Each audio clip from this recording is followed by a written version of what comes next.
They say you can't see betrayal coming? They're wrong. The text message glowed in the dark terminal like a knife. I can't do this. Don't look for me. 3 years, gone in 15 words. Lena Carter stood frozen at gate 47, watching her flight board without her. The flight to their new life, the one they'd planned down to the furniture. But Marcus wasn't coming. He'd never even gotten on the plane. What she didn't know, the stranger watching her from across the terminal was about to make this the least devastating part of her night.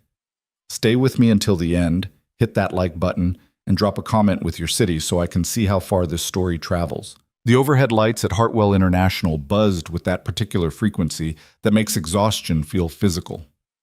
Lena sat in a row of connected plastic chairs, her carry-on between her feet, staring at her phone like it might suddenly offer a different reality. It didn't.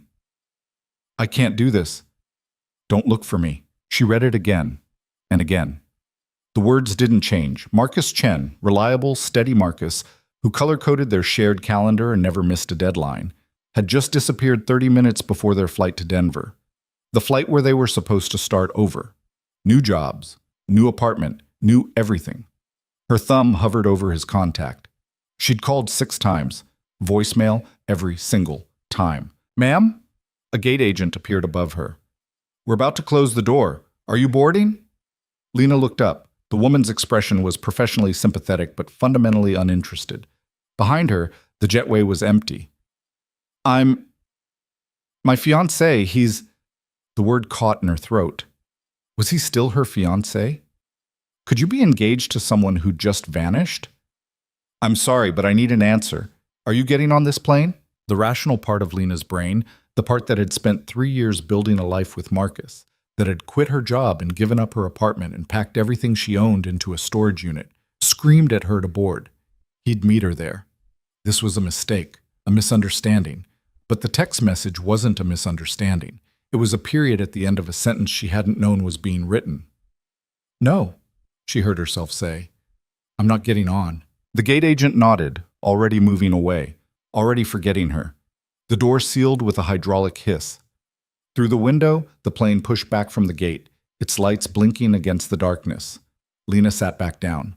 The airport at 1 a.m. was its own kind of purgatory. A janitor pushed a buffer across the tile, the mechanical whir echoing through empty corridors. A businessman slept across 3 chairs, his loosened tie draped over his chest. The coffee shop had closed hours ago. She should call someone. Her sister, maybe. But Emily was in Singapore for work, and it was... Lena tried to do the math and gave up. Late. Or early. Wrong, either way. Her phone buzzed. For one stupid, hopeful second, she thought, Marcus Chen has removed you from the shared album, Our Denver Adventure. The notification felt obscene, like getting dumped by algorithm. She opened her banking app, something she should have done 20 minutes ago. Their shared account, the one they'd been pooling money into for the move, had a balance of $37. It had held $9,000 yesterday. Her hands started shaking. You look like you could use a drink. Lena's head snapped up. The man standing a few feet away was probably in his mid-30s, dressed in dark slacks and a charcoal sweater that probably cost more than her rent. His hair was black, precisely cut, and his eyes were the kind of gray that seemed to catalog everything without trying. The bars are closed, she said flatly. Not all of them. He gestured vaguely toward the international terminal. Are you all right? Do I look all right? A slight smile. No.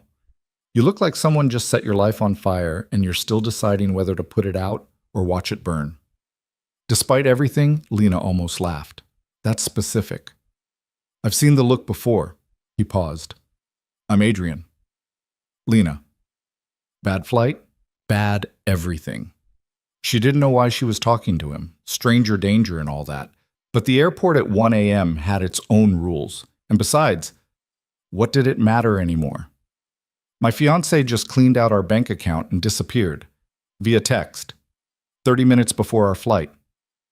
Adrian's expression didn't change, but something flickered behind his eyes. Recognition, maybe. Or calculation. That's efficient, at least. Most people drag it out. That's your response? Efficient? Would you prefer sympathy? I can do sympathy. But you strike me as someone who'd rather have honest. He was right, which was annoying. What are you, a therapist? Consultant. Similar skill set, better pay. He checked his watch, something slim and expensive. I have a flight to New York in 40 minutes. Business, boring, but there's a car waiting, and the company's paying for everything. And you look like you could use a change of scenery. Lena stared at him. You're inviting me to New York? You don't even know me. I know you just got your heart broken by someone dumb enough to do it via text. I know you're sitting in an airport at 1 a.m. with nowhere to go. And I know that sometimes the best thing you can do when your life falls apart is get on a plane. He shrugged. Besides, it's New York. You can disappear there. For a night, anyway. Every reasonable instinct she had screamed no. This was how crime documentaries started, how people ended up in pieces in storage units, but Reasonable had gotten her nowhere. Reasonable had gotten her engaged to a man who'd stolen $9,000 and vanished. Reasonable had her sitting alone in an empty airport watching her future taxi away without her. Why? She asked. Why what? Why are you offering this? Adrian considered the question. Because 2 years ago, someone did something similar for me. Different circumstances, same feeling, and because I have a spare ticket, and because... He stopped, then continued with something that sounded like truth. Because watching people suffer when you can help is a waste of everyone's time. Lena looked at her phone. No new messages, no missed calls. Just the ghost of a shared album and a bank account on life support. One night, I'll have the driver drop you at a hotel. You can leave whenever you want. No expectations, no strings. She should say no. She should call Emily. She should go to her sister's apartment across town and curl up on the couch and cry until she couldn't anymore. Instead, she picked up her carry-on. Okay. If Adrian was surprised, he didn't show it. He just nodded, pulled out his phone, and made a quick call. Car's meeting us at door 7, gates in the international terminal. They walked through the empty airport in silence. Lena kept waiting for the panic to hit, for the rational part of her brain to reassert control and send her running back to the domestic terminal. But it didn't come. Maybe she was in shock, or maybe she'd just stopped caring. The car was a black sedan, anonymous and expensive. The driver didn't ask questions, just loaded their bags and pulled away from the curb. Adrian sat on the far side of the back seat, looking out his window, giving her space. You do this often? Lena asked as they merged onto the highway. Rescue stranded women at airports? First time, actually. I'm usually the one being rescued. From what?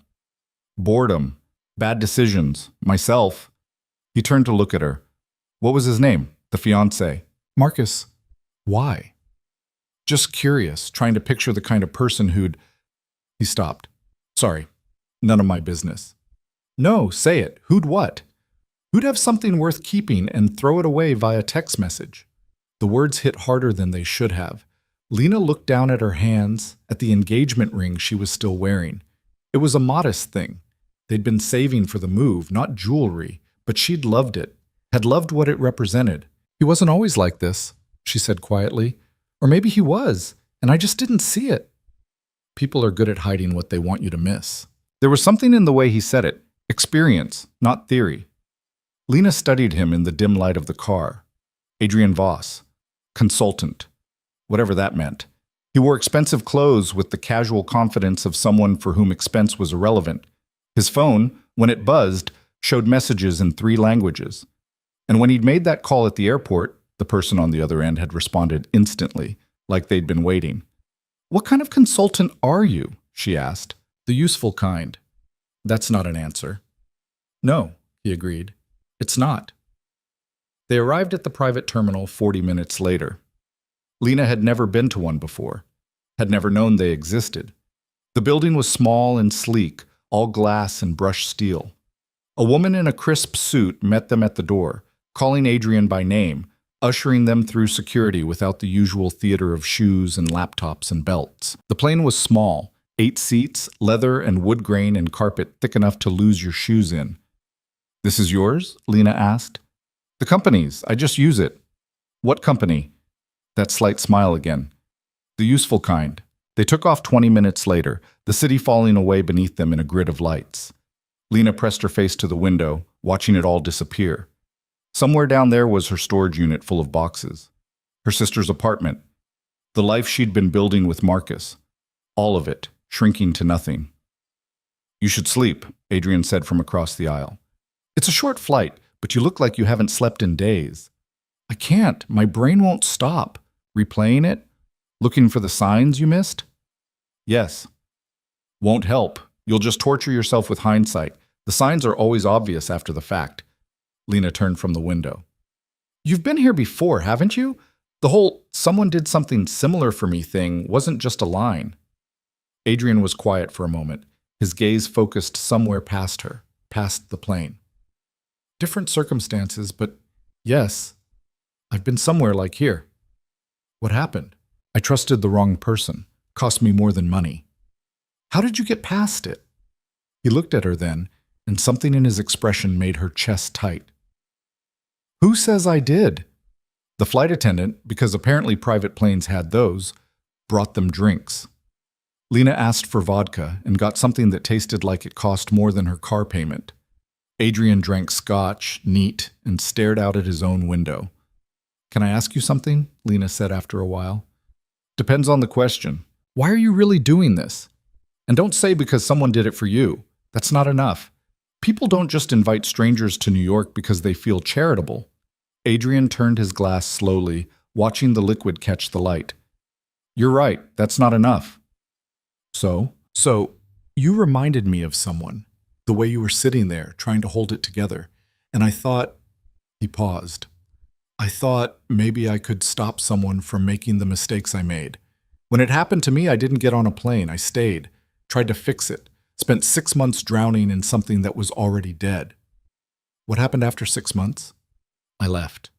Finally. Probably 6 months too late." Lena absorbed this. "And now?"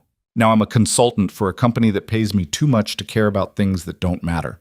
And sometimes I invite strangers to New York because I'm tired of watching people suffer when they don't have to." It was honest, painfully so. Lena found herself believing him, or at least believing that he believed it. "Thank you," she said. "Don't thank me yet. You might hate New York." "I might hate everything right now." "That's fair." They landed at Teterboro just after 3 in the morning. Another black car. Another silent driver.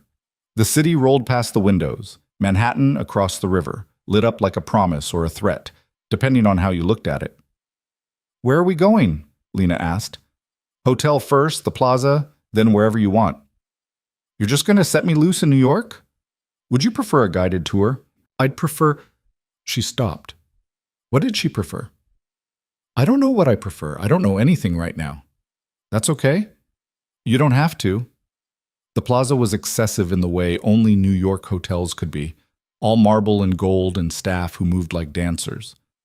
Adrian spoke briefly to someone at the desk, and suddenly Lena had a room key and a bellhop and an elevator whisking her up to the 8th floor. The room was beautiful, stupid beautiful.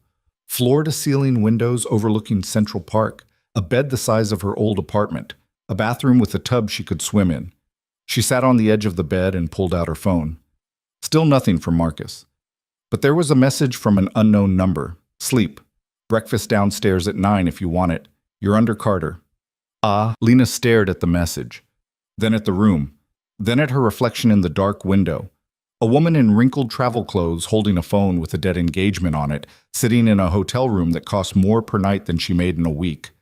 What the hell was she doing? Her phone buzzed. "Emily, finally awake in Singapore. Just saw your location? Are you in New York? What happened to Denver?" Lena typed and deleted 3 responses before settling on, "Long story, call you tomorrow." "Are you okay? Was she?"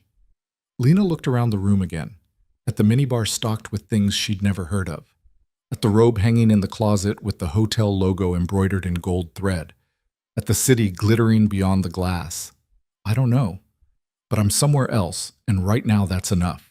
She set the phone down, kicked off her shoes, and fell back on the bed without undressing. The ceiling was ornate plaster, detailed and perfect. She stared at it until the shape stopped making sense, until exhaustion dragged her under. When she woke, it was 9:15 and someone was knocking. Lena stumbled to the door, still in yesterday's clothes, and opened it to find Adrian holding 2 coffee cups and wearing different clothes, dark jeans, white shirt, Same expensive watch. You missed breakfast, he said, offering her a cup. But I saved you coffee. How did you know I'd even be awake? I didn't, but I was downstairs anyway, so... He shrugged. Can I come in? She should say no. She should send him away, check out, find her way to the airport. But instead she stepped back, letting him enter. He moved to the window, looking out at the park. Sleep? Some. You? Enough. He turned back to her. So, what do you want to do with your day in New York? I don't know. I've never been here before. Never? Never. Marcus and I were supposed to come for our honeymoon, but she stopped, the words turning sour. Guess that's not happening now. Adrian's expression did something complicated. No, probably not. They stood there in awkward silence, two strangers drinking coffee in a hotel room, pretending this was normal. Look, Lena finally said, I appreciate what you did, getting me out of that airport, the hotel, all of it. But I should probably figure out what I'm actually doing. Go back. Deal with Marcus. File a police report or something. You could do that. But it's 9:30 on a Friday morning and you're in New York, and the police aren't going to find Marcus if he doesn't want to be found. You could spend the day on hold with banks and filing reports, or you could spend it not thinking about Marcus at all. Lena wanted to argue, to be responsible, to do the right thing. But what was the right thing when your life had just imploded? What did you have in mind? She asked. Adrian's phone buzzed. He glanced at it, frowned, typed something quickly. When he looked up, his expression had shifted, not quite worried, but alert in a way he hadn't been before. I need to take care of something. Shouldn't take long. You could wait here, or... He paused. Or you could come with me. See a different side of the city. What kind of something? Business? Boring business? You keep saying that, business, but you never say what kind. The complicated kind. He checked his phone again. Look, I have to go. You can stay here. The room's paid through the weekend. Or you can come. Your choice. Every instinct screamed at her to stay, to not get more tangled in whatever Adrian Voss was involved in. But those same instincts had told her Marcus was reliable, that their life together was solid. Maybe her instincts were shit. I'll come, she said. Adrian nodded, unsurprised. Get dressed. Something comfortable. We might be walking. 20 minutes later, they were in another black car, not the same one from last night, but close enough to be twins. The driver was different too, younger, with shoulders that suggested more than chauffeur training. Where are we going? Lena asked as they merged into traffic. Brooklyn. Why? Because that's where my associate is. Associate in what? Adrian smiled, but it didn't quite reach his eyes. You ask a lot of questions. You give a lot of non-answers. Fair. They drove in silence for a while, crossing the bridge with the city spreading out below them. Lena watched people on the streets, thousands of them, all moving with purpose, all going somewhere. All of them probably had better plans than following a stranger to Brooklyn. The car stopped in front of a warehouse in Red Hook, all brick and rust and windows too dirty to see through. Not threatening exactly, but not welcoming either. Stay close, Adrian said as they got out. Why? Because I asked nicely. The door was unlocked. Inside, the warehouse had been converted into something between office space and showroom, concrete floors, exposed ductwork, expensive furniture arranged in careful disorder. 3 men in suits stood near the back, talking in low voices. They stopped when Adrian entered. Voss, one of them said. Not friendly. Garrett. Adrian's voice had changed, gone cooler, more precise. We had an agreement. Agreements change. Not this one. Lena hung back, suddenly very aware that she had no idea what she'd walked into. Adrian had moved differently the moment they'd entered. Not quite aggressive, but coiled. Ready. Who's she? Another man gestured at Lena. Not relevant, Adrian said flatly. The shipment. Where is it? About that. Where is it? The temperature in the room seemed to drop. The 3 men shifted, hands moving toward pockets. Adrian didn't move at all, but something about his stillness was worse than any threat. Marcus sent it somewhere else, the first man, Garrett, finally said. Said you'd understand. Lena's blood froze. What did you just say? Everyone turned to look at her. Marcus, she repeated, stepping forward despite Adrian's warning look. Marcus who? Garrett's expression shifted from annoyed to confused. Marcus Chen. He works for... He stopped, looking at Adrian. She doesn't know? Know what? Lena demanded. How do you know Marcus? Adrian closed his eyes briefly, and when he opened them, they were flat and cold. Lena, how do they know Marcus?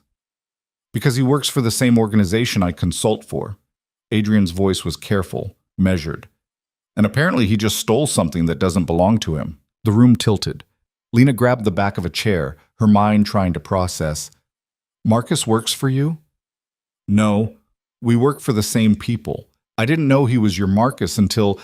Adrian stopped. Until about 30 seconds ago, when Garrett said his name. You're lying. I'm not. You knew, at the airport. That's why you... I didn't know. Lena, I swear, I had no idea.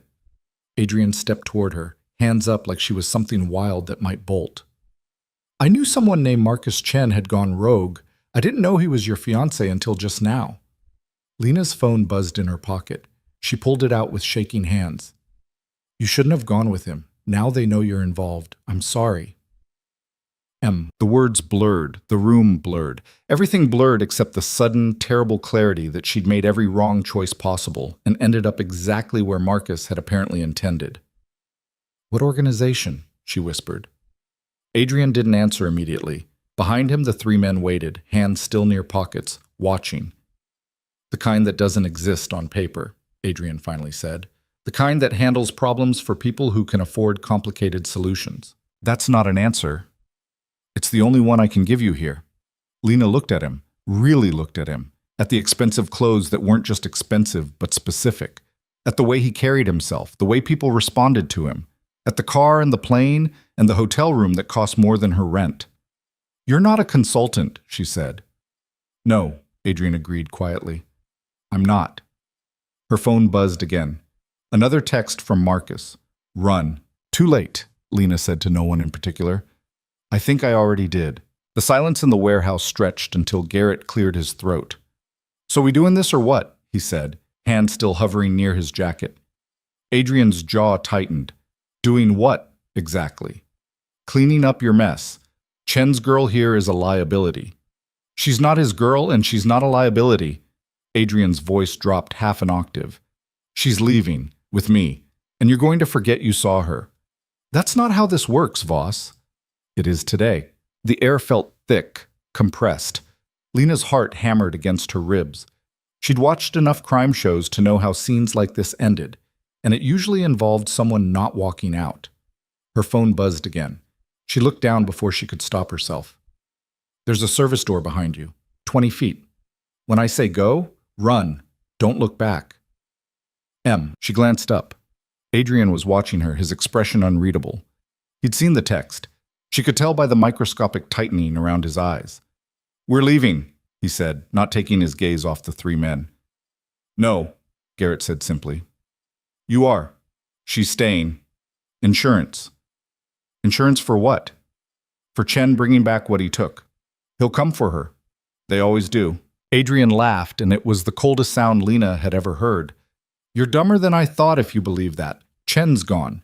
He doesn't care about her. He used her. The words landed like punches, true ones. Then she's worthless, one of the other men said. Wrong.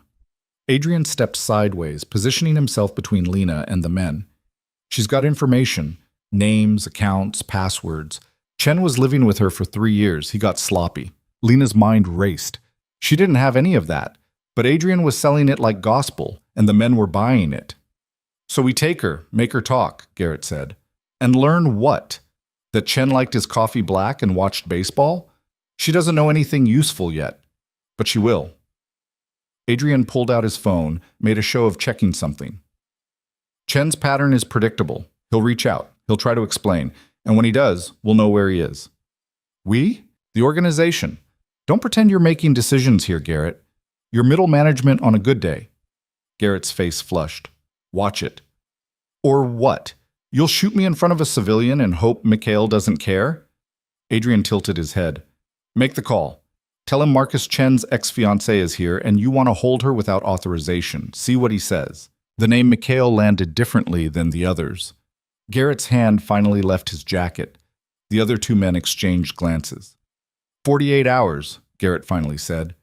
Chen contacts her. We want to know immediately. Deal. And Voss? If you're playing us, you'll do what? Send strongly worded emails? Adrian was already moving, guiding Lena toward the door with a hand on her elbow. 48 hours. I'll be in touch. They made it outside before Lena's knees buckled.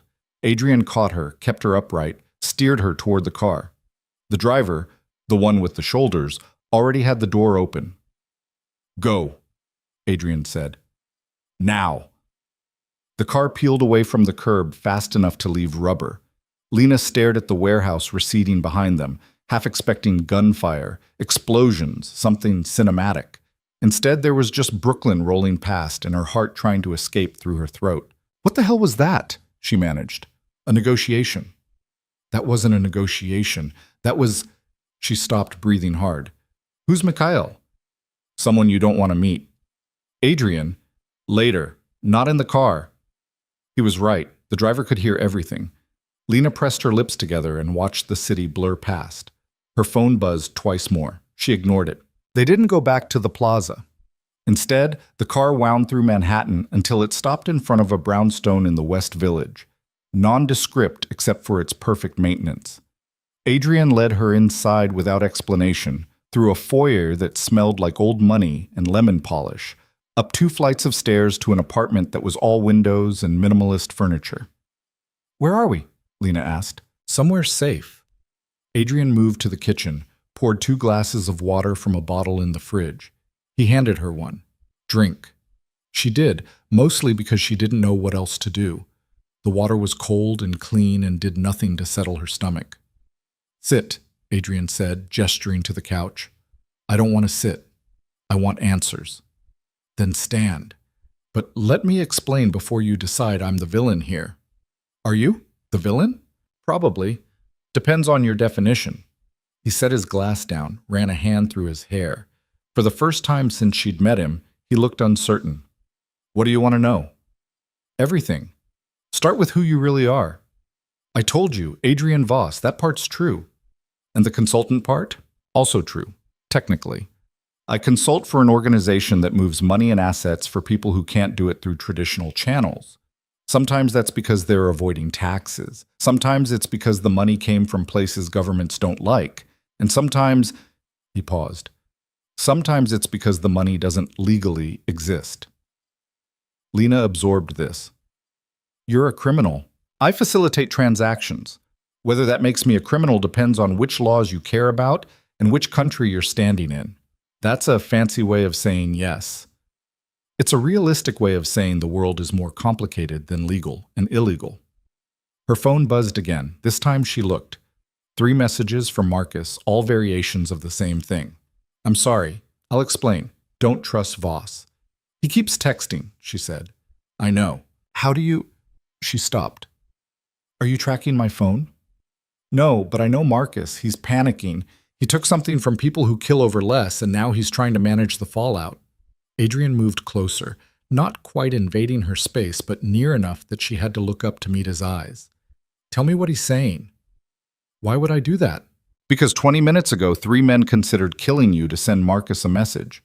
Because you're in this now, whether you want to be or not. And because I'm the only person in this city who has a reason to keep you alive. What reason? You're useful. Garrett bought my story about you having information, which means the organization will too, at least for a while. That buys us time. Us? There's no us. I don't even know you. You know I got you out of that warehouse. You know I could have let them take you and walked away. But I didn't. He pulled out his own phone, typed something.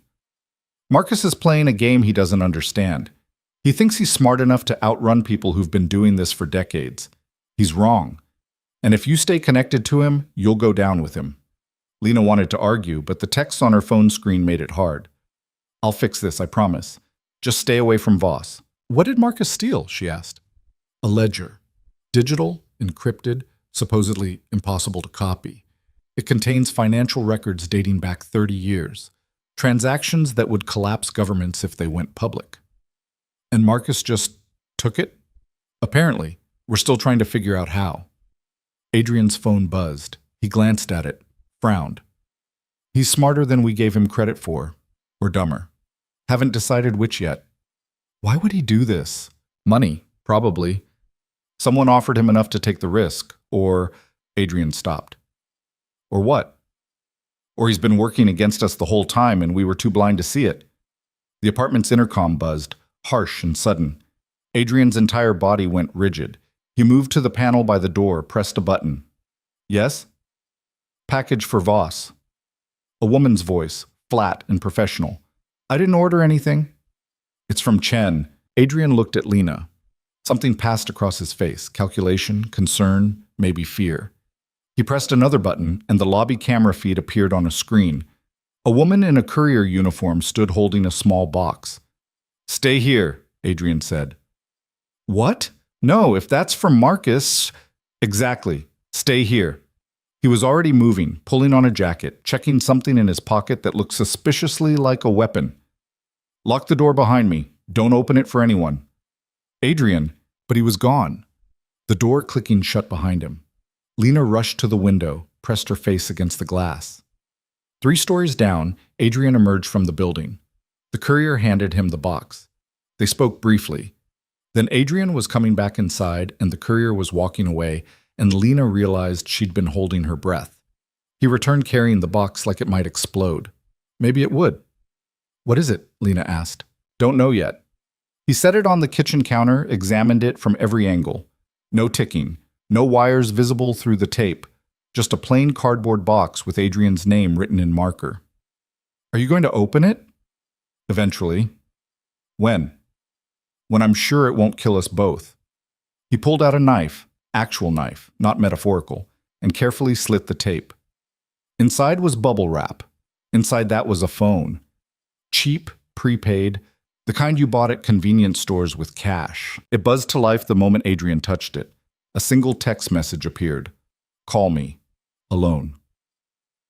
M. He's got balls, I'll give him that, Adrian muttered. Let me talk to him, Lena said. No. He's my fiancé. Ex-fiancé. And he's using you as leverage. The moment you get on the phone, you become a target. I'm already a target. You said so yourself. Adrian stared at the phone, jaw working. Then he hit the call button and put it on speaker. It rang once. Marcus answered. Adrian. His voice sounded thin, stretched. Didn't expect you to actually call. What do you want, Chen? To explain. I'm listening. Not to you, to Lena. Is she there? Adrian looked at her. Lena nodded, moving closer to the phone. I'm here, she said, and her voice only shook a little. Lena, thank everything. Are you okay? Am I okay?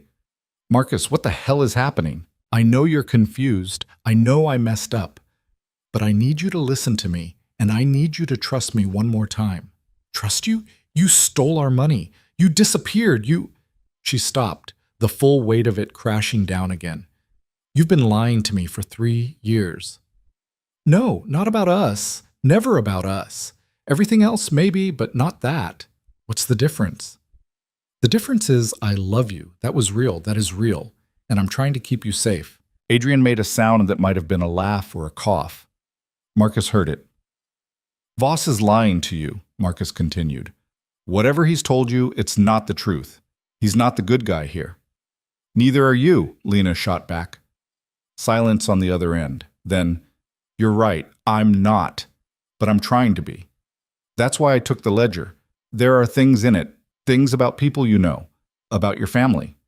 Lena's blood went cold. What are you talking about? Your father, David Carter. He was involved with the organization 20 years ago. The ledger proves it. That's impossible. My father was an accountant. He died when I was 12. He was an accountant for the wrong people. And he didn't die, Lena. He was killed because he knew too much. The room tilted. Adrian caught her arm, steadied her. She shook him off. You're lying, she said, but the conviction wasn't there. I have proof. That's what I took. Not just financial records, evidence. Names, dates, transactions. Your father's in there, and so is Adrian's. Want to know what they have in common? Marcus paused. They both worked for Mikhail Volkov, and they both ended up dead when they tried to leave. Adrian's expression had gone completely blank. My father had a heart attack. That's what they told you. Did you ever see the autopsy report? This is garbage, Adrian said, reaching for the phone. Chen's trying to... My father's alive, Marcus interrupted. Did they tell you that, Voss? Did they mention James Chen is living under witness protection because he testified against Volkov 15 years ago? Adrian's hand froze halfway to the phone. That's what I thought, Marcus continued. They told you he abandoned the family, that he couldn't handle the pressure. But the truth is, he chose the government over the organization, and they've been punishing him for it ever since, including, his voice cracked slightly, including leveraging his son. If this is true, Lena said slowly, why didn't you tell me before? Because I just found out. I've been with the organization for 8 years, Lena. 8 years thinking I was doing legitimate consulting work. High-end clients, confidential transactions, nothing illegal. Then 2 weeks ago, I saw the ledger during an audit. I saw my father's name. Your father's name. I saw what they really were. What they really are. And I couldn't... He stopped. I couldn't marry you without telling you, without getting you out. So your solution was to steal from murderers and clean out our bank account? The money was insurance, and I'm sorry, I really am, but I needed it. I'm trying to make this right. By dragging me into it?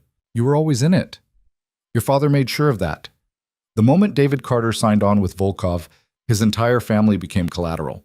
They've been watching you your whole life, Lena. Why do you think you never had trouble getting loans? Why your sister's startup got funding with barely a business plan? It's all them. It's always been them. Lena sat down hard on the couch. This was insane. This was paranoid conspiracy theory garbage. Her father had been boring. He'd worn khakis and button-downs and driven a Honda Civic. He'd helped her with math homework and complained about property taxes and died of a brain aneurysm during a work trip to Chicago. Except she'd never seen his body. Her mother had said he'd already been cremated, that she'd wanted to spare them the trauma. They'd had a memorial service with a closed urn and lilies, and everyone saying what a good man David Carter had been. How do I know you're not lying? She whispered. You don't. Not until you see the ledger. That's why I need you to meet me. Absolutely not, Adrian said. That's the trap, Lena. He gets you somewhere isolated, uses you as a bargaining chip that... I'm not bargaining with anyone, Sarah, Marcus interrupted. I'm trying to get us both out. There's a buyer, someone outside the organization who will pay enough for the ledger that we can disappear. Really disappear. New names, new lives, somewhere Volkov can't reach. But I need you to verify what's in it. I need someone who knew your father, who can confirm the details. Otherwise, the buyer won't trust it's real. This is insane. I know. But it's also true. Meet me tomorrow, noon, public place, plenty of people. You can even bring Voss if it makes you feel safer. How generous, Adrian muttered. 48 hours, Marcus said, ignoring him. That's all I'm asking. Then you can decide who's lying and who's trying to save your life. He paused. I love you, Lena. I know you don't believe that right now, but I do. And I'm sorry I couldn't tell you before. I'm sorry for all of it. The line went dead. Lena stared at the phone. Adrian picked it up, turned it over in his hands like he could extract more information through touch alone. He's lying, Adrian finally said. You don't know that. I know Marcus Chen. I know how he operates. This is textbook manipulation. Find an emotional lever and pull until the target does what you want. What if he's not lying? What if my father really was... She couldn't finish the sentence. Adrian sat down across from her, elbows on his knees. Your father was an accountant? Yes. What firm? I don't remember. I was 12 when he died. Mom never talked about his work. Where's your mother now? Arizona. She remarried 5 years ago. We don't talk much. But she'd remember. Probably. Why? Adrian pulled out his own phone, started typing. Because if Chen's telling the truth, there'll be records. Employment history, tax documents, something. And if he's lying, we'll know that too. And then what? Then you decide if you want to meet him tomorrow. What do you think I should do? Adrian looked up at her, and for the first time since they'd met, he seemed uncertain. Honestly, I think you should get on a plane back to wherever you came from and forget any of this happened. Let me handle Marcus. Let the organization clean up its own mess and go live your life. But if even 10% of what Chen said is true, you're not safe anywhere. Volkov doesn't forget, and he doesn't forgive. If your father really was involved, he stopped, then you've been living on borrowed time for 20 years, and you didn't even know it. Lena's phone buzzed. Not Marcus this time. Emily. You never called me back. What's going on? Are you in trouble? Was she in trouble? That felt like the understatement of the century. It's complicated, she typed back. I'll call you soon. I promise. Lena, you're scaring me. I'm okay. Really. Just dealing with some stuff. 3 dots appeared, disappeared, appeared again. Finally. Does this have to do with Marcus? Yes. Did he hurt you? Not physically. Do you need me to come home? Lena stared at the message. Emily would come home. Would drop everything, get on a plane, show up ready to fight. That's what sisters did. But what if Marcus was right? What if being near Lena was dangerous? No, she typed. Stay in Singapore. I'll explain everything when this is over. When what is over? Soon. I love you. She put the phone down before Emily could respond with more questions Lena couldn't answer. Food, Adrian said, standing abruptly. You should eat something. I'm not hungry. You haven't eaten since yesterday. You need food. He was right, though her stomach felt like a clenched fist. Adrian moved to the kitchen, started pulling things from the fridge. Bread, cheese, something that might have been fancy deli meat. He assembled sandwiches with the precision of someone who'd learned to cook alone. They ate in silence. The sandwich was good, which seemed unfair. Everything was falling apart, and here she was noticing the quality of the bread. Tell me about your father, Adrian said after a while. Why? Because if we're doing this, if you're actually considering meeting Marcus, I need to know what we're walking into. Lena set down her sandwich. I don't remember much. He traveled a lot for work, always tired when he came home. He'd watch TV and fall asleep on the couch. She paused, pulling up fragments of memory. He was quiet. Mom did most of the talking. He just kind of existed in the background. Did he seem afraid, paranoid? I was 12. Everyone seemed normal.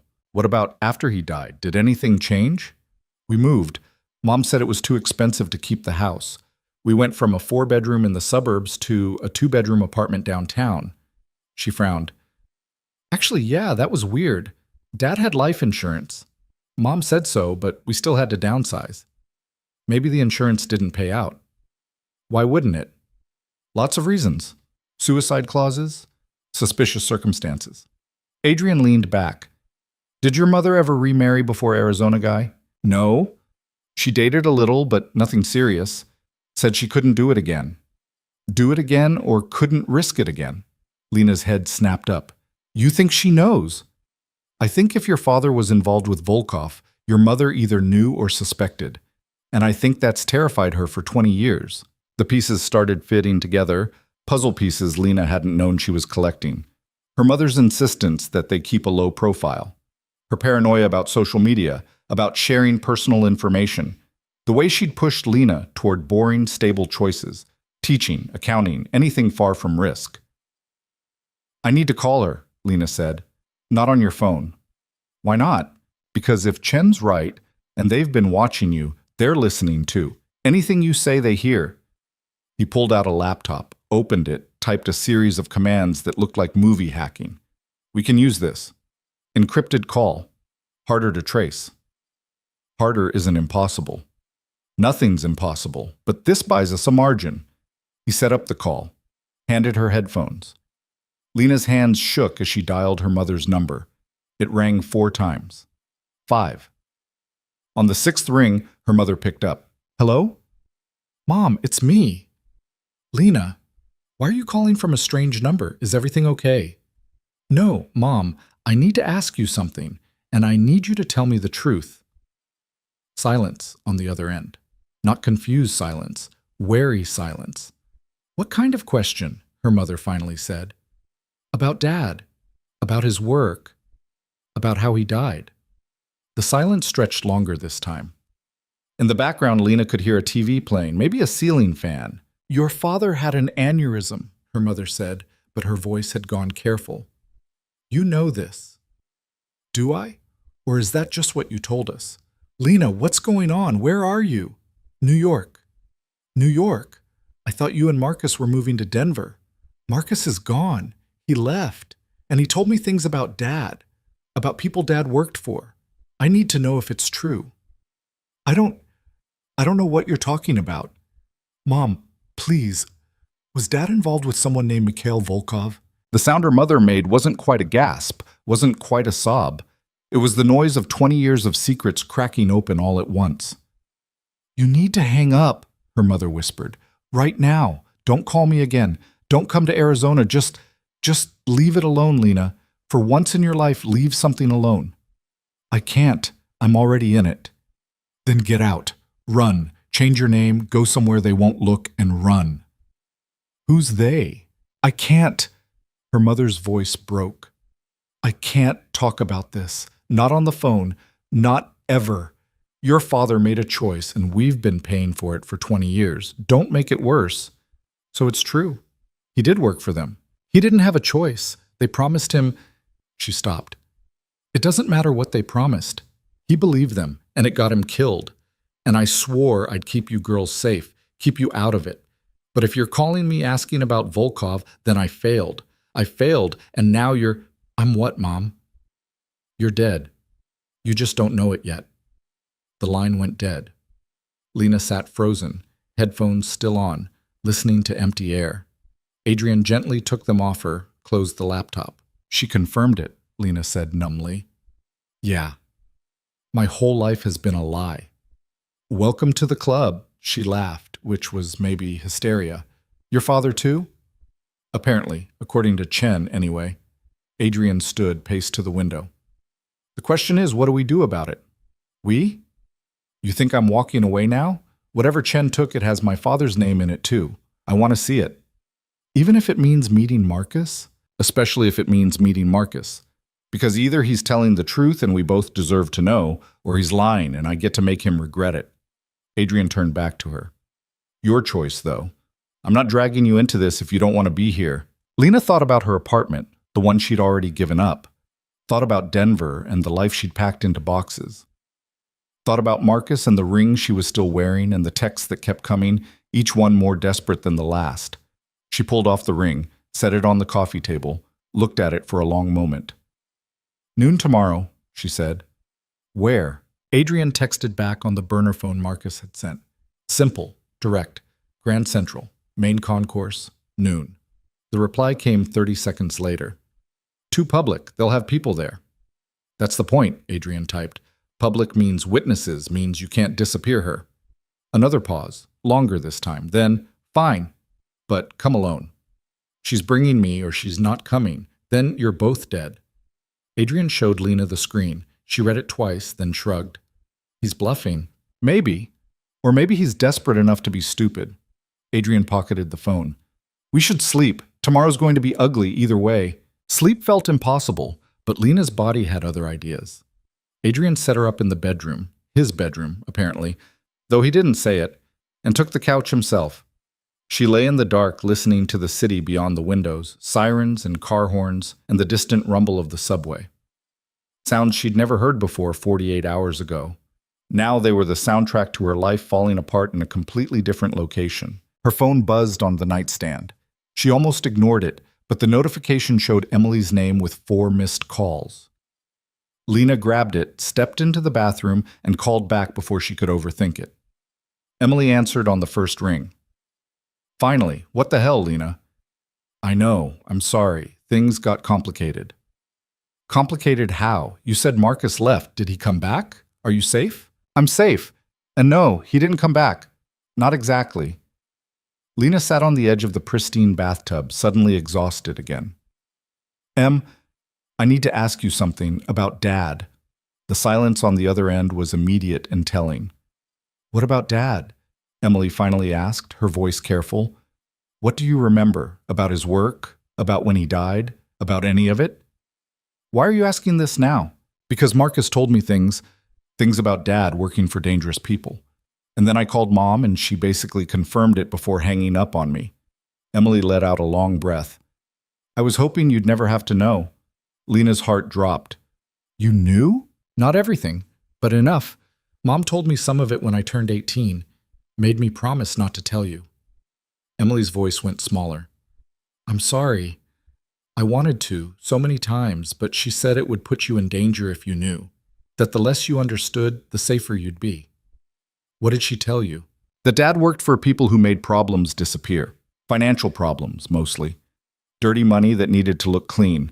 He was good at it, apparently. Too good. And when he tried to stop, when he said he wanted out, Emily's voice caught. They killed him, Lena. Made it look natural, but Mom knew. She's always known. The bathroom tiles were cold under Lena's bare feet. She focused on that, on something physical and real, while everything else disintegrated. Why didn't you tell me? Lena whispered. Because Mom was right. You didn't need to carry that. You got to live a normal life, go to college, fall in love with a nice boring guy. Emily stopped. Except Marcus wasn't boring, was he? No, turns out he wasn't. Is he one of them? The people Dad worked for? I don't know, maybe. He says he's trying to get out, that he took something to protect us. But Adrian, who's Adrian? Right. She hadn't mentioned Adrian. Long story. He's involved too. Different side, same organization. I think. It's confusing. Lena, where are you right now? New York, in Adrian's apartment. You're staying with a stranger who's involved with the people who killed Dad? Have you lost your mind? Probably. But I don't know who else to trust. Marcus is gone. Mom won't talk. And Adrian's the only person who's actually tried to help. Or he's trying to use you. Did that occur to you? It had. Multiple times. But there was something about the way Adrian looked at her, like he saw someone worth protecting rather than something to exploit. Of course, that could be manipulation too. She'd thought Marcus was reliable, and look how that turned out. I'm meeting Marcus tomorrow, Lena said. He says he has proof about Dad, documents or something. I need to see them. Don't, Lena, please. Whatever Marcus has, it's not worth your life. What if it's the truth? Don't I deserve to know the truth? Emily was quiet for a long moment. You sound like Dad. Right before he died, he was obsessed with the truth. Said people deserved to know what was happening with their money, where it really went. Mom begged him to let it go. And then one day he flew to Chicago for a conference and never came home. I'm not Dad. No, but you're just as stubborn and just as convinced you can fix things that are better left broken. Emily's voice softened. I can't lose you too. You're all I have left. You're not going to lose me. Promise me. Promise you'll be careful. I promise. They hung up a few minutes later, Emily still worried, Lena still confused. She crept back to the bedroom, climbed under covers that smelled like expensive detergent, and stared at the ceiling until exhaustion finally won. She woke to sunlight and the smell of coffee. The clock on the nightstand read 8:47. Adrian was in the kitchen again, this time making eggs that actually looked edible. You cook? Lena said from the doorway. I eat, so I learned. He gestured at the table where 2 plates waited. Hungry? She was, surprisingly. They ate in silence, and Lena found herself studying him. Adrian Voss, consultant for criminals, son of a dead man who maybe wasn't dead from natural causes. He moved efficiently, economically, like someone trained to waste nothing, not motion, not words, not opportunities. What? He said, catching her staring. Just trying to figure you out. Let me know if you succeed. I've been trying for years. He finished his eggs, pushed the plate away. We need to talk about today. I know. Grand Central at noon means crowds. Easy to get lost, hard to control. Marcus will use that. He'll try to separate us, get you alone. So we don't let him. Easier said than done. He knows you, knows how you think. He'll say something that makes you want to hear him out privately. Adrian's expression hardened. When that happens, and it will, you don't go with him, no matter what he says, no matter what he promises. Understand? What if he's telling the truth? What if he really does have proof? Then he can show it to both of us in public. If he's legitimate, he won't need privacy. It made sense, which didn't mean it felt right. Part of Lena still wanted to believe Marcus had reasons, that underneath the lies was something worth salvaging.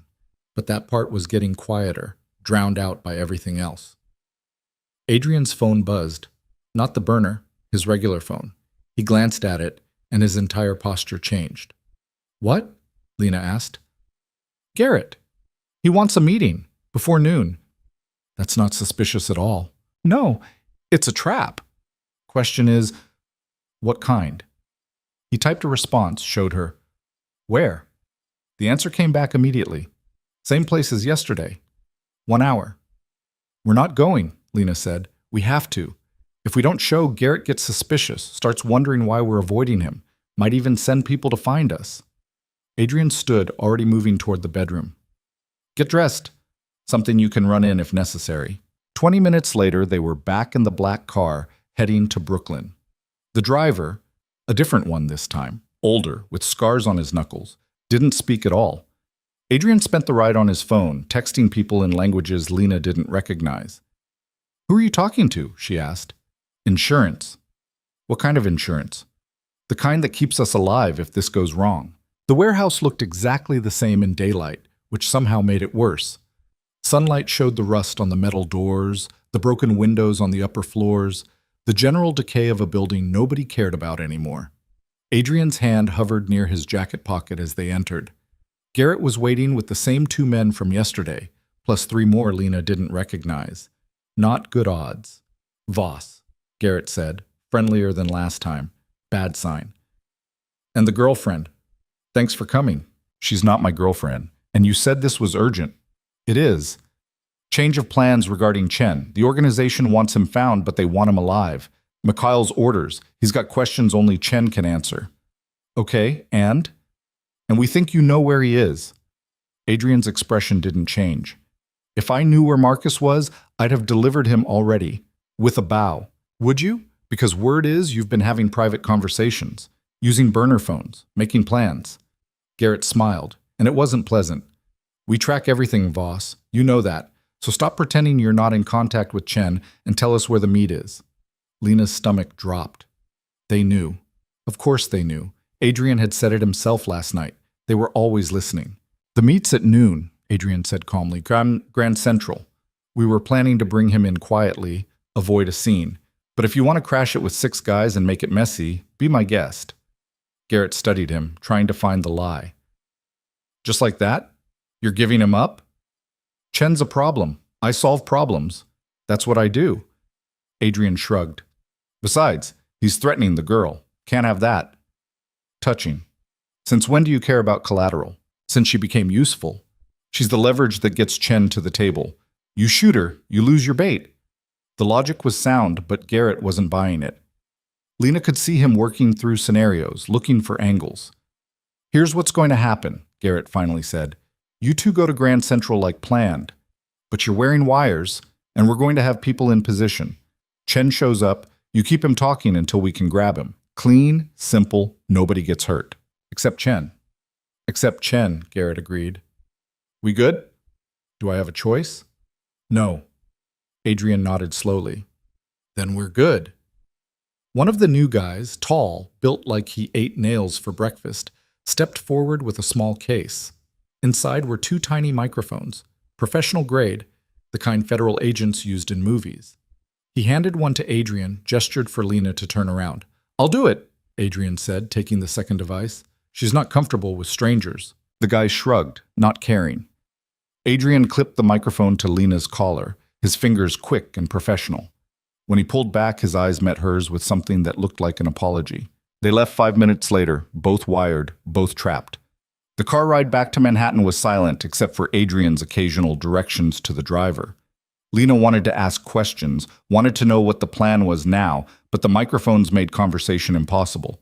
Everything they said, Garrett would hear. Adrian pulled out his phone, typed something, showed her the screen. Don't talk. They're listening.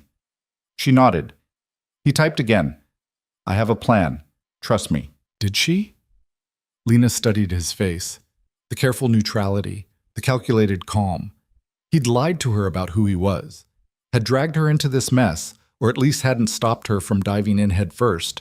But he'd also pulled her out of that warehouse yesterday when he could have walked away. She took his phone, typed. What plan? Can't explain. No time. Just follow my lead at Grand Central. And Marcus? Adrian's jaw tightened. He typed, Marcus is the least of our problems now. They went back to the apartment. Adrian disappeared into the bedroom, came back with a small black bag. Inside were things Lena didn't want to examine too closely.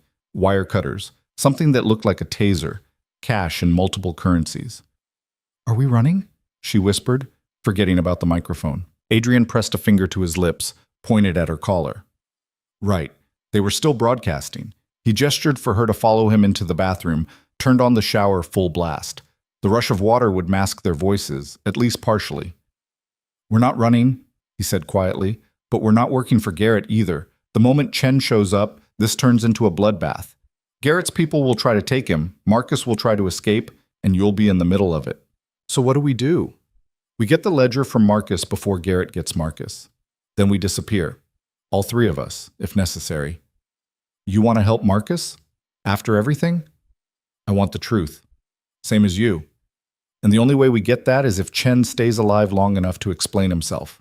Adrian checked his watch. "We've got 90 minutes. I need you to listen carefully." He laid out the plan. It was complicated and stupid and absolutely insane. It also might work, assuming about 15 things went perfectly right and nothing went catastrophically wrong. "That's your plan?" Lena said when he finished. "That's bad. I know. But it's what we've got." He turned off the shower. "Get ready. Wear the jacket I put on the bed. It's got pockets you'll need." She did as instructed, moving on autopilot now. The jacket was heavier than it looked, weighted with something sewn into the lining. Adrian caught her noticing. "Kevlar," he said, not bothering to lower his voice anymore. "Let Garrett hear. Light grade. Won't stop a rifle, but it'll help with handguns." "You think they'll shoot at us?" "I think we should plan for worst case and hope for best case." They left the apartment at 11:15. The city was bright and loud, full of people going about normal Friday routines, tourists taking photos, business people grabbing lunch, students cutting class. Nobody looked at them twice. Just another couple navigating Manhattan, except they weren't a couple, and they weren't navigating. They were walking into something that could end with everyone dead. Grand Central Terminal was exactly as crowded as Adrian had predicted. Thousands of people moving through the main concourse like blood cells through an artery, purposeful, mostly unaware of each other, focused on their own destinations. The ceiling arched overhead, painted constellations glowing in the filtered light. "Beautiful, isn't it?" someone said behind them. Lena spun. Marcus stood 3 feet away, wearing a baseball cap and sunglasses that didn't quite hide his face. He looked terrible, thinner, pale, with dark circles under his eyes that makeup couldn't cover. "You came," he said, looking at Lena like Adrian wasn't there. "Did you think I wouldn't?" "I wasn't sure. After everything, I wouldn't have blamed you." He glanced around, scanning the crowd. "We should move. Too exposed here." "We're fine here," Adrian said. "No, we're not. Garrett's got at least 8 people in this building. I counted 6 already." Marcus's eyes were wild, jumping from face to face. "They're going to try to take me the moment I give you the ledger. We need somewhere more private." "Convenient how that works out for you," Adrian said. "Voss, I'm not the enemy here. I know you think I am, but I'm not. I'm trying to save her." Marcus looked at Lena again. "Everything I said on the phone was true. Your father, my father, Volkov, all of it. The ledger proves it. But if Garrett gets his hands on it, the proof disappears and we're all dead, so we move. Now." "Show us the ledger first," Lena said. "Right here. Then we'll talk about moving." "I don't have it with me. You think I'm that stupid? It's in a safe location. We go there, I give it to you, you confirm what's in it, and then we all leave. Together. Like we should have done 3 days ago." Adrian's hand moved toward his pocket. Marcus saw it. "Don't," Marcus said quietly. "Please. I'm not armed. I'm not here to hurt anyone. I just want out. We all should want out." "Where's the ledger?" Adrian asked. "Brooklyn, storage facility near the Navy Yard, 30 minutes by car. I've got one waiting." "Of course you do." "Adrian," Lena said, "we should at least look. If he's telling the truth, why doesn't he just email us the files? Why does it have to be this elaborate production?" Adrian moved closer to Marcus, voice dropping. "What's really going on here, Chen? Who's paying you?" Marcus's expression flickered, surprise maybe, or fear. Nobody's paying me. This isn't about money. Everything's about money. You taught me that. Then I taught you wrong. Marcus pulled something from his pocket. For a second, Lena thought gun, but it was just a phone. He pulled up a photo, showed it to both of them. You want to know what this is about? That's what this is about. The photo showed a man in his 60s, Asian, wearing an orange jumpsuit. He sat in what looked like a prison visiting room, smiling at the camera despite the circumstances. My father, Marcus said, James Chen. Witness protection ended 2 months ago. Budget cuts, case closed, whatever excuse they gave. Now he's back in Gen Pop in a federal facility, surrounded by people who'd kill him for a carton of cigarettes if they knew who he was. His voice cracked. Volkov knows. His people inside know. My father has 3 months, maybe 6, before someone shanks him in the shower, unless I give them the ledger. Wait, Lena said. You're giving it to Volkov? To a buyer who'll give it to Volkov, yeah. In exchange for my father's safety and our freedom. It's the only play I've got left. Adrian laughed, cold and sharp. You're insane. Volkov's going to kill your father anyway. Kill you, and probably kill anyone you've ever spoken to just to make a point. That's how this works. Not if the ledger disappears first. Not if everyone thinks it's destroyed. Marcus looked at Lena. That's where you come in. You verify what's in it, confirm your father's transactions, the dates, everything. Then we make a copy. I give Volkov the original, let him think he's won. Meanwhile, the copy goes to someone who can actually use it.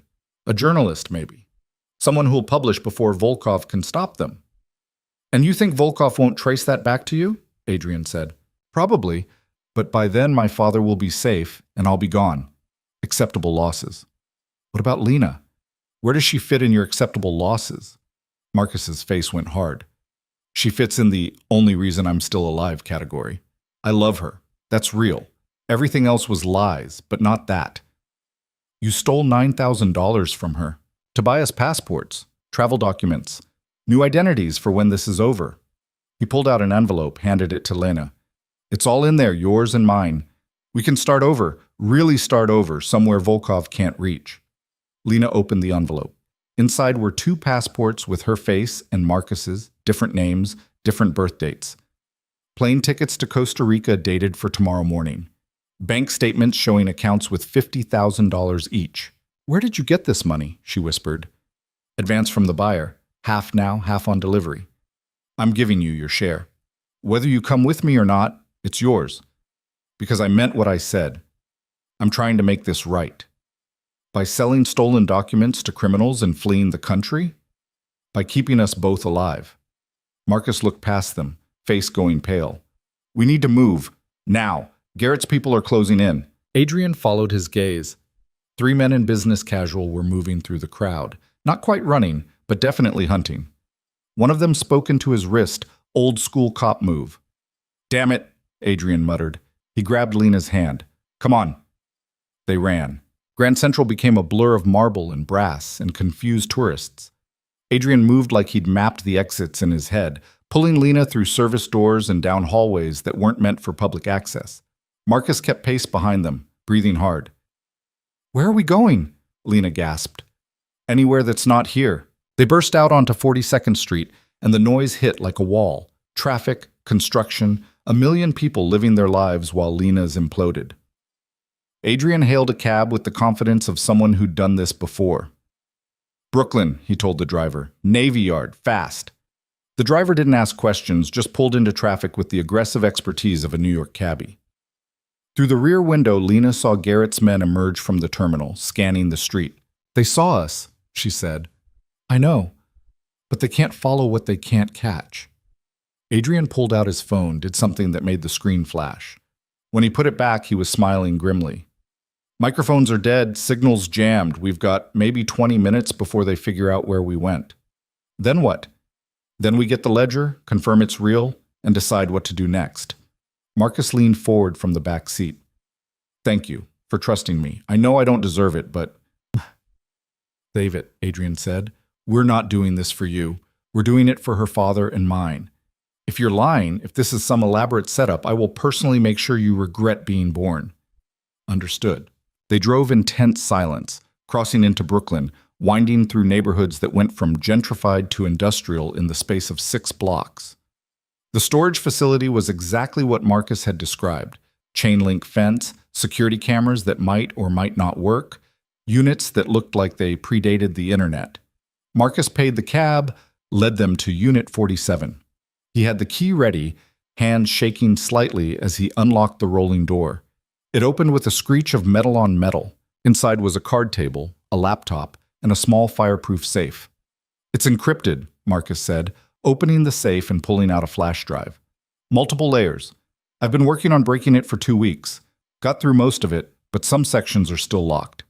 He plugged the drive into the laptop, entered a series of passwords. "This is everything I could access. Transactions going back 30 years. Names, dates, amounts, account numbers. It's all here." The screen filled with data. Lena leaned closer, scanning the columns of numbers and names. And there, halfway down the first page, she saw it. David Carter, $250,000, marked as cleansing fee. The date was from 23 years ago, 6 months before she was born. Her father, taking money from monsters to make other money disappear. "Keep scrolling," Marcus said quietly. More names appeared. Robert Voss, Adrian's father, listed dozens of times with amounts ranging from $50,000 to $2 million. Then James Chen with similar entries. Then hundreds of other names Lena didn't recognize, probably didn't want to recognize. "How many people?" she whispered. "In the ledger? Almost 3,000 over 3 decades. Accountants, lawyers, bankers, politicians, all working for Volkov in one capacity or another. Some knowingly, some not, all compromised." Marcus pulled up another file. "This is the important one.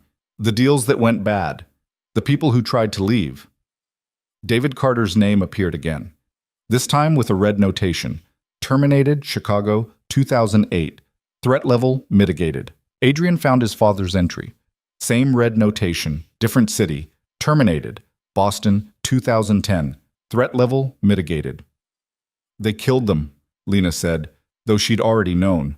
Hearing her mother confirm it was one thing. Seeing it written in clinical corporate language was another. "They just killed them. And made it look natural," Marcus added.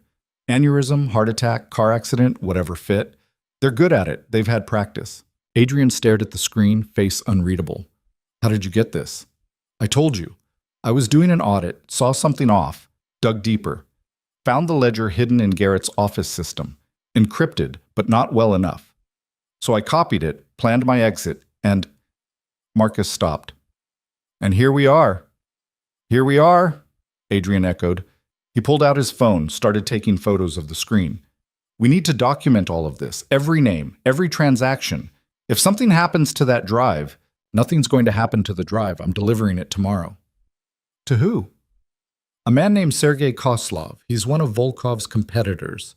Russian, obviously, based in Brighton Beach. He's been trying to take down Volkov for years. This ledger is his weapon." "And you trust him?" "I don't trust anyone, but his money's real, and his motivation is clear. He gets the ledger, Volkov goes down, my father gets protection. Everyone wins. Except the 3,000 people in that file who'll be exposed." Marcus's expression hardened. They made their choices. They knew what they were signing up for. Did they? Did my father know?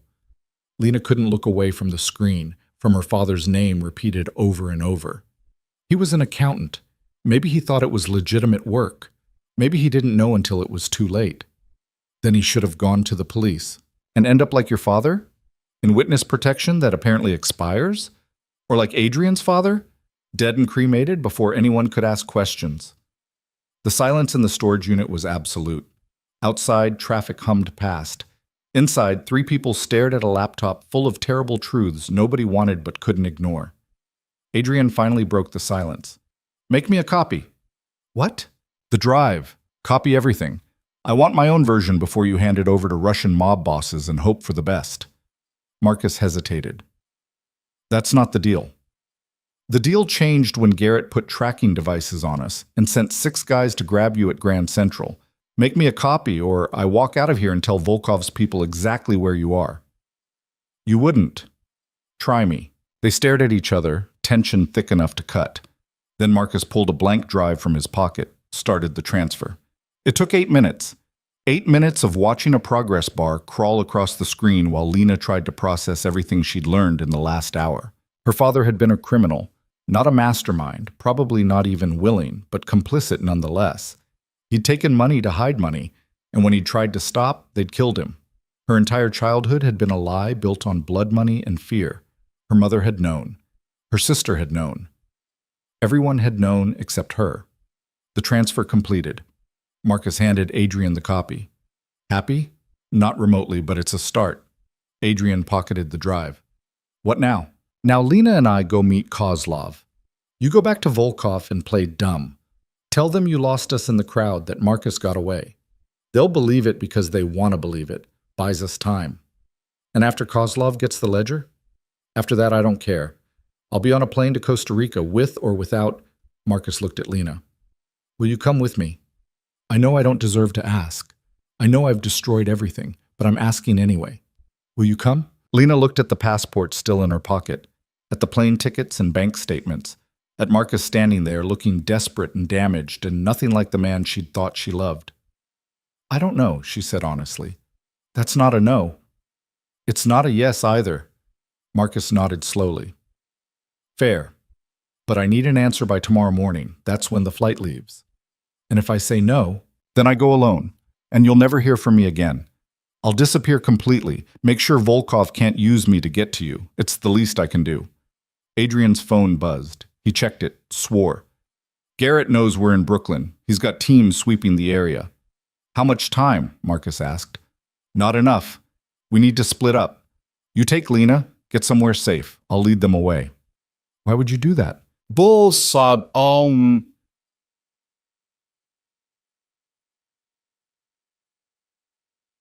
Because I'm the one they're tracking. They put a microphone on me. They probably put a tracker too. I'll lead them north while you go south. Adrian looked at Lena. Stay with him until you figure out what you want to do. But Lena, whatever you decide, do it because you want to, not because you're scared or obligated. Understand? She nodded, not trusting her voice. Adrian handed her a card with a phone number scrawled on the back. That's my real number, not the one they monitor. You need help. You call it. Day or night. I'll come. Why are you doing this? Lena asked. You don't even know me. No, but I know what it's like to learn everything you believed was wrong. And I know what it's like to face that alone. He smiled, sad and genuine. Don't face it alone. Then he was gone, jogging out of the storage unit and into the Brooklyn afternoon. Lena watched him disappear, the stranger who'd become the only solid thing in a world that wouldn't stop shifting. We should go, Marcus said, before they realize Adrian's the decoy. Where? I've got a place in Queens, small apartment off the grid. Kozlov's meeting us there tonight with the first payment. After that, he paused. After that, it's your choice. Costa Rica or something else. But at least you'll have options. Options. Lena looked at the laptop still displaying her father's crimes, at the flash drive in Marcus's hand containing proof of 3 decades of corruption, at the envelope in her pocket with a new identity and a plane ticket to a life she'd never imagined wanting. 24 hours ago, she'd been sitting in an airport waiting for a flight to Denver and a future she'd spent 3 years planning. Now she was standing in a Brooklyn storage unit helping her ex-fiancé betray the criminal organization that had killed her father, while a man she'd known for 2 days risked his life to give her time to escape. Nothing made sense, but somehow that felt appropriate.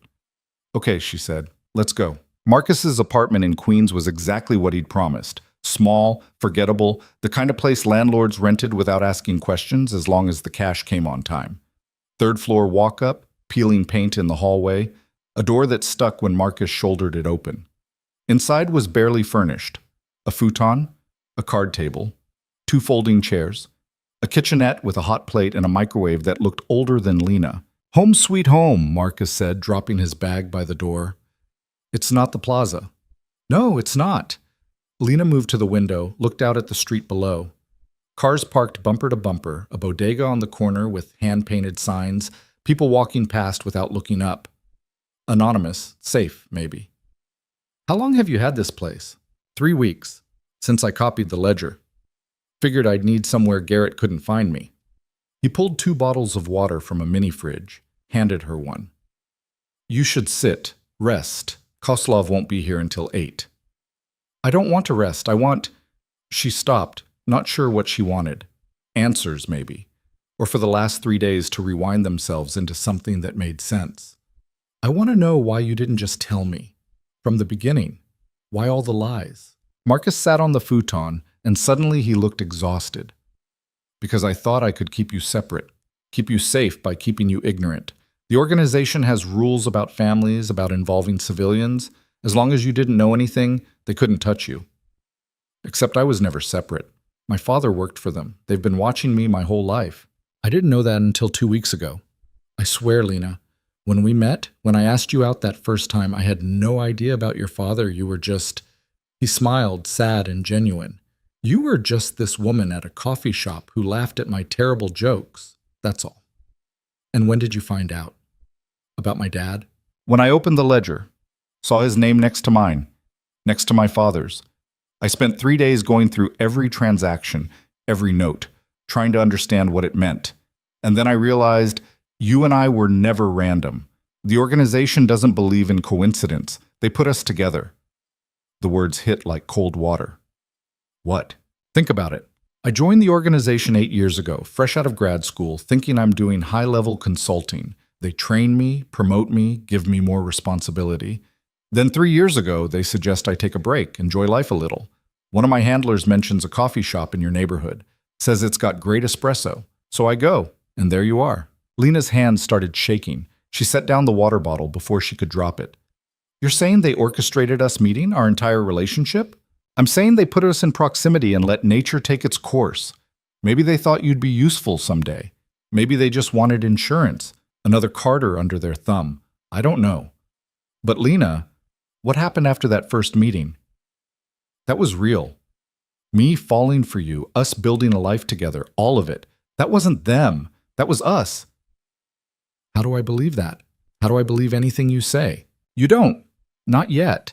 But maybe after this is over, after we're somewhere safe, you'll have time to decide. Marcus pulled out his phone, checked something. Kozlov's confirmed for 8. He's bringing half the money, $250,000. Other half comes after I deliver the drive. And your father? When does he get moved? Tomorrow. Kozlov's people have contacts in the prison system. They'll transfer him to a facility in upstate New York, then to a safe house in New Jersey. From there, he disappears. New identity, new life, same as us. It sounded simple, too simple. But Lena was too tired to argue, too overwhelmed to process one more complication. She sat in one of the folding chairs, closed her eyes, and tried to remember what her life had been like 4 days ago. The details were already fuzzy, like a dream half forgotten upon waking. Her phone buzzed. Emily again, probably. But when Lena checked, it was an unknown number. She almost ignored it, then remembered Adrian's card. His real number. She stepped into the tiny bathroom, closed the door, answered. You okay? Adrian's voice slightly breathless, like he'd been running. Define okay. Alive, unharmed, not currently being held at gunpoint. Then yes, I'm okay. You? Same. Gave Garrett's people a decent chase through Park Slope, lost them near Prospect Park. They're angry but confused, which buys time. He paused.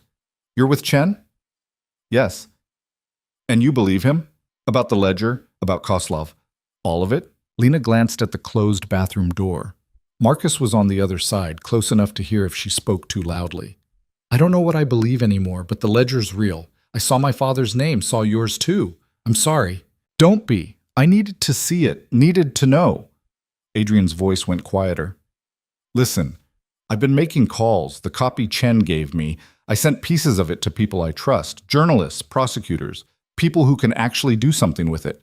But Lena, if Chen gives the original to Kozlov, if it goes to another criminal organization, those people die. Everyone in that ledger becomes a target.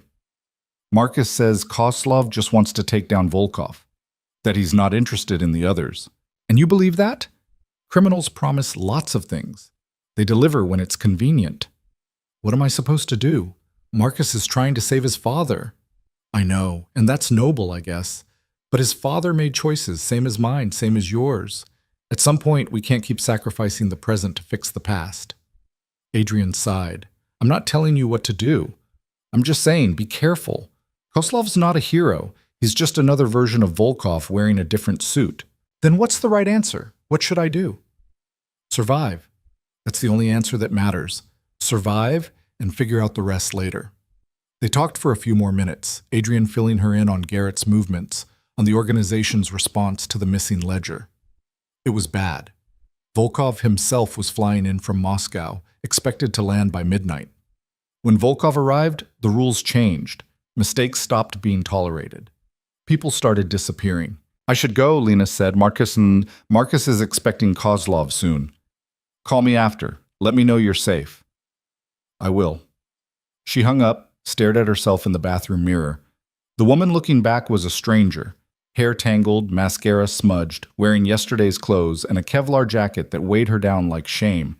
This wasn't who she was supposed to be. She was supposed to be in Denver right now, unpacking boxes in a new apartment, starting a new job, living a normal life. But normal had been a lie. Maybe it always had been. When she emerged from the bathroom, Marcus was at the window watching the street. Everything okay? That was Adrian. He wanted to make sure I was alive. Touching. Did he warn you about Kozlov? Yes. And? You think he's right? Think I'm leading you into a trap? Lena studied him. This man she'd spent 3 years with, shared a bed with, planned a future with. He looked different now, or maybe she was just seeing him clearly for the first time. The Marcus she'd loved had been careful, methodical, safe. This Marcus was desperate and reckless, and willing to gamble everything on a deal with the devil. I think you're doing what you think is right, she said carefully. I think you love your father, and you're trying to save him, but I also think Adrian's not wrong. Kozlov's going to do what benefits Kozlov, not us. Maybe, but it's the play I've got. You have a better idea? She didn't. That was the problem. Every option felt like stepping off a cliff and hoping something caught her before she hit bottom. At 7:40, Marcus's phone chimed. He checked it, nodded. Kozlov's early. He's downstairs. Already? I thought you said 8. I did. He's testing us. Wants to see if we panic, if we run. Standard intimidation. Marcus moved to the door. Stay here. I'll bring him up. Alone? That's stupid. It's necessary. He sees you immediately. He knows I care about you. That's leverage. Better if he thinks you're just... Marcus stopped. Just what? A stranger? An accomplice? Lena's voice was sharper than she intended. I'm done being invisible, Marcus. If we're doing this, we do it together. He looked like he wanted to argue, but something in her expression stopped him. Fine, together. But let me do the talking. They went downstairs together, Marcus leading, Lena one step behind. The building's entrance was dim, the overhead light flickering like it couldn't decide whether to commit. A black SUV idled at the curb, windows tinted dark enough to be illegal. The rear door opened and a man stepped out. Sergei Kozlov was nothing like Lena expected. She'd pictured someone large and brutal, all scars and gold chains. Instead, he was average height, slim, wearing a charcoal suit that probably cost more than her car. His face was angular, sharp, with pale blue eyes that cataloged everything without seeming to move. Marcus Chen, he said, accent slight but present.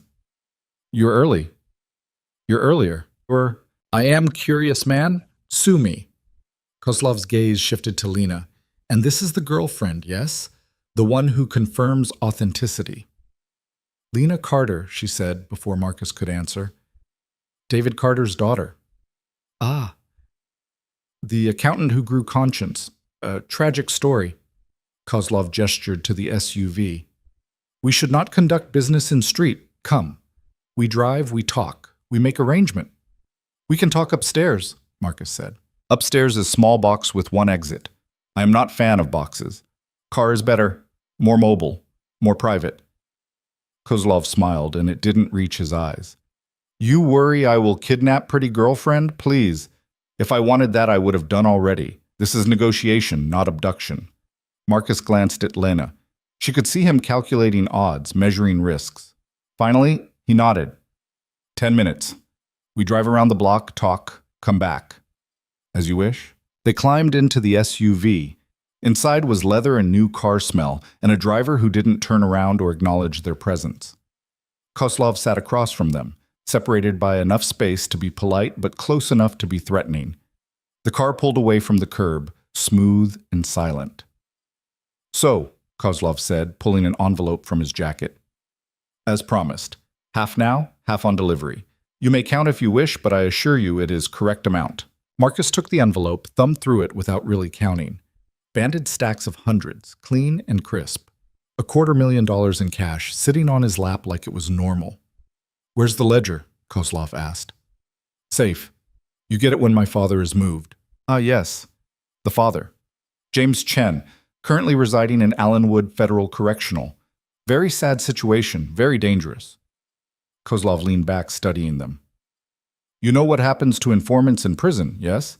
Even after protection ends. They do not last long. That's why I need him moved, tomorrow, before Volkov figures out what's happening. Tomorrow. Kozlov nodded slowly. This is possible. Expensive, but possible. However, there is complication. Marcus tensed. What complication? Your father, he is not in prison. The words hung in the air like smoke. Lena felt her stomach drop. What are you talking about? Marcus said, voice tight. I have confirmation. I checked yesterday. He's in Allenwood, Unit C. Cell is occupied, yes. By man who is not James Chen. Your father was moved 3 days ago. Witness protection? Reinstated. Very sudden. Very secret. Kozlov spread his hands. This is problem for you, I think, because motivation for selling ledger was saving father. But father is already saved, so why you still want to sell? Marcus had gone pale, jaw working. You're lying. I am many things, but liar is not profitable in my business. I gain nothing from deception here.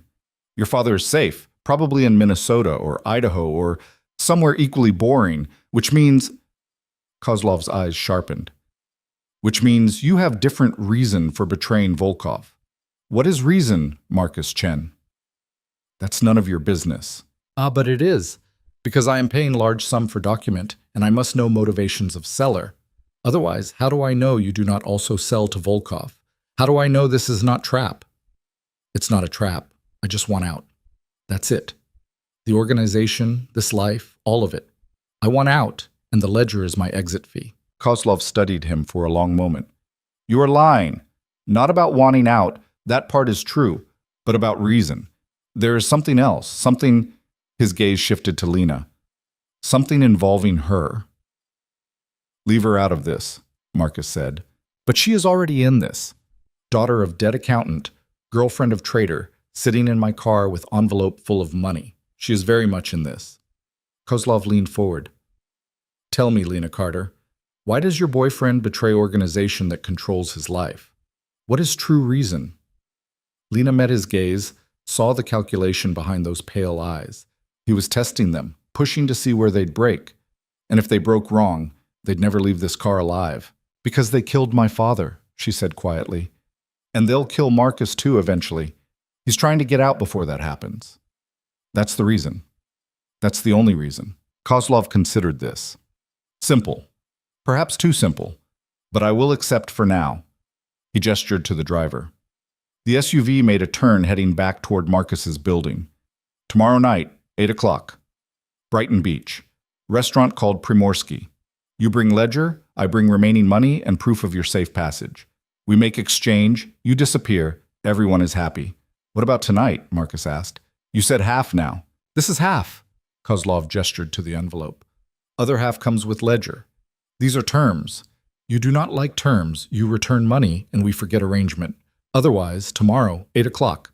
Do not be late. Volkov arrives at midnight, and after that, streets become very dangerous. The SUV stopped in front of the building. Kozlov made no move to leave, clearly expecting them to exit first. Marcus opened the door, stepped out, helped Lena down. The envelope stayed in his hand, obvious and incriminating. One more thing, Kozlov called before they could close the door. The girl, bring her tomorrow. I want her to verify ledger contents before exchange. Make sure everything is as promised. That wasn't part of the deal, Marcus said. Now it is.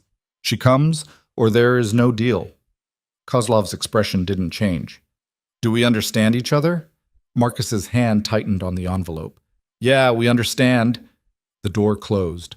The SUV pulled away, disappeared into traffic. Marcus stood on the sidewalk, staring after it, breathing hard. He knows, Lena said. Knows what? That you're lying about your father, about your motivations, about all of it. He's testing us, waiting for us to slip. I'm not lying about wanting out. No, but you're lying about something. I can tell. I spent 3 years learning to read you, Marcus. What aren't you telling me? He turned to face her, and in the streetlight, he looked young and scared, and nothing like the man who'd stolen a ledger from the Russian mob. My father isn't in witness protection, he said. Kozlov's right about that. But he's not in Allenwood either. He's dead. Died 6 months ago. Heart attack, just like Adrian's father. Just like yours. Except I know it wasn't natural because I have the emails. The organization ordered it. Punishment for testifying 15 years ago. They waited, let him think he was safe, then eliminated him when it was convenient. Lena felt cold despite the warm night. So the whole story about saving him was a lie. To give me a reason, a motivation you'd understand. Because the truth, his voice cracked. The truth is, I don't care about the money or the organization or any of it. I just wanted them to pay. I wanted Volkov to lose something that mattered, and the ledger is the only weapon I have. You're not selling it to Kozlov. No. I mean, I am, but not for money. Kozlov has connections with newspapers in Europe, with investigators in countries that don't care about Volkov's bribes. He's going to publish the ledger. Every name, every transaction, every detail. It'll destroy Volkov's network, expose hundreds of people, cause chaos that'll take decades to untangle. Including your name, including mine. Everyone in that file becomes a target. I know, but it's the only way to make sure they can't do this to anyone else. The only way to stop the cycle. Marcus looked at her, desperate. You said you wanted the truth. This is it. All of it. I'm not trying to save anyone. I'm trying to burn it all down, even if we burn with it. Lena took a step back, then another. The envelope in Marcus's hand suddenly looked obscene. Blood money for a suicide mission he'd disguised as rescue. You used me, she said. Yes. You brought me here, put me in danger, made me think we were escaping together, but you were never planning to escape. You were planning to go out with a bang and take me with you. I gave you the passport, the plane ticket. You can still go. Tomorrow morning before the exchange, you can get on that plane and leave. I won't stop you. But you hoped I wouldn't. You hoped I'd come with you to Brighton Beach, help verify the ledger, give you credibility with Kozlov. And then what? We hand it over and hope he publishes before Volkov kills us? Kozlov will publish. He hates Volkov enough to take that risk. But we'll already be dead. You know that, right? The moment we hand over that ledger, we're liabilities. Kozlov will kill us to tie up loose ends. Marcus didn't argue, couldn't argue, because they both knew she was right. I'm sorry, he said. I really am. I didn't want it to be like this, but I couldn't let them get away with it. With killing my father, your father, all the others, someone had to do something. So you decided to be the martyr? To drag me down with you because misery loves company? I gave you a choice, the plane ticket. Isn't a choice. It's an illusion of choice while you manipulated everything else. Lena's voice was rising, and she didn't care. You want to die for your revenge? Fine. Do it, but leave me out of it. She turned, started walking. Marcus called after her, but she didn't stop, didn't look back. Her feet carried her down the street, around the corner, into the anonymous Queen's night. She walked for blocks, maybe miles, not caring about direction, just needing distance. Her phone rang. Adrian. Where are you? He asked when she answered. Queens, somewhere. I don't know exactly. What happened? Are you safe? Safe is relative, she laughed, bitter and harsh. Marcus lied. About everything. His father's dead. The whole Save the Father story was fake. He's planning to give the ledger to Kozlov so it gets published and destroys Volkov's network, which means everyone in that file becomes a target, including us. Adrian swore, creative and multilingual. Where's Chen now? His apartment. I walked out. I couldn't. Her voice broke.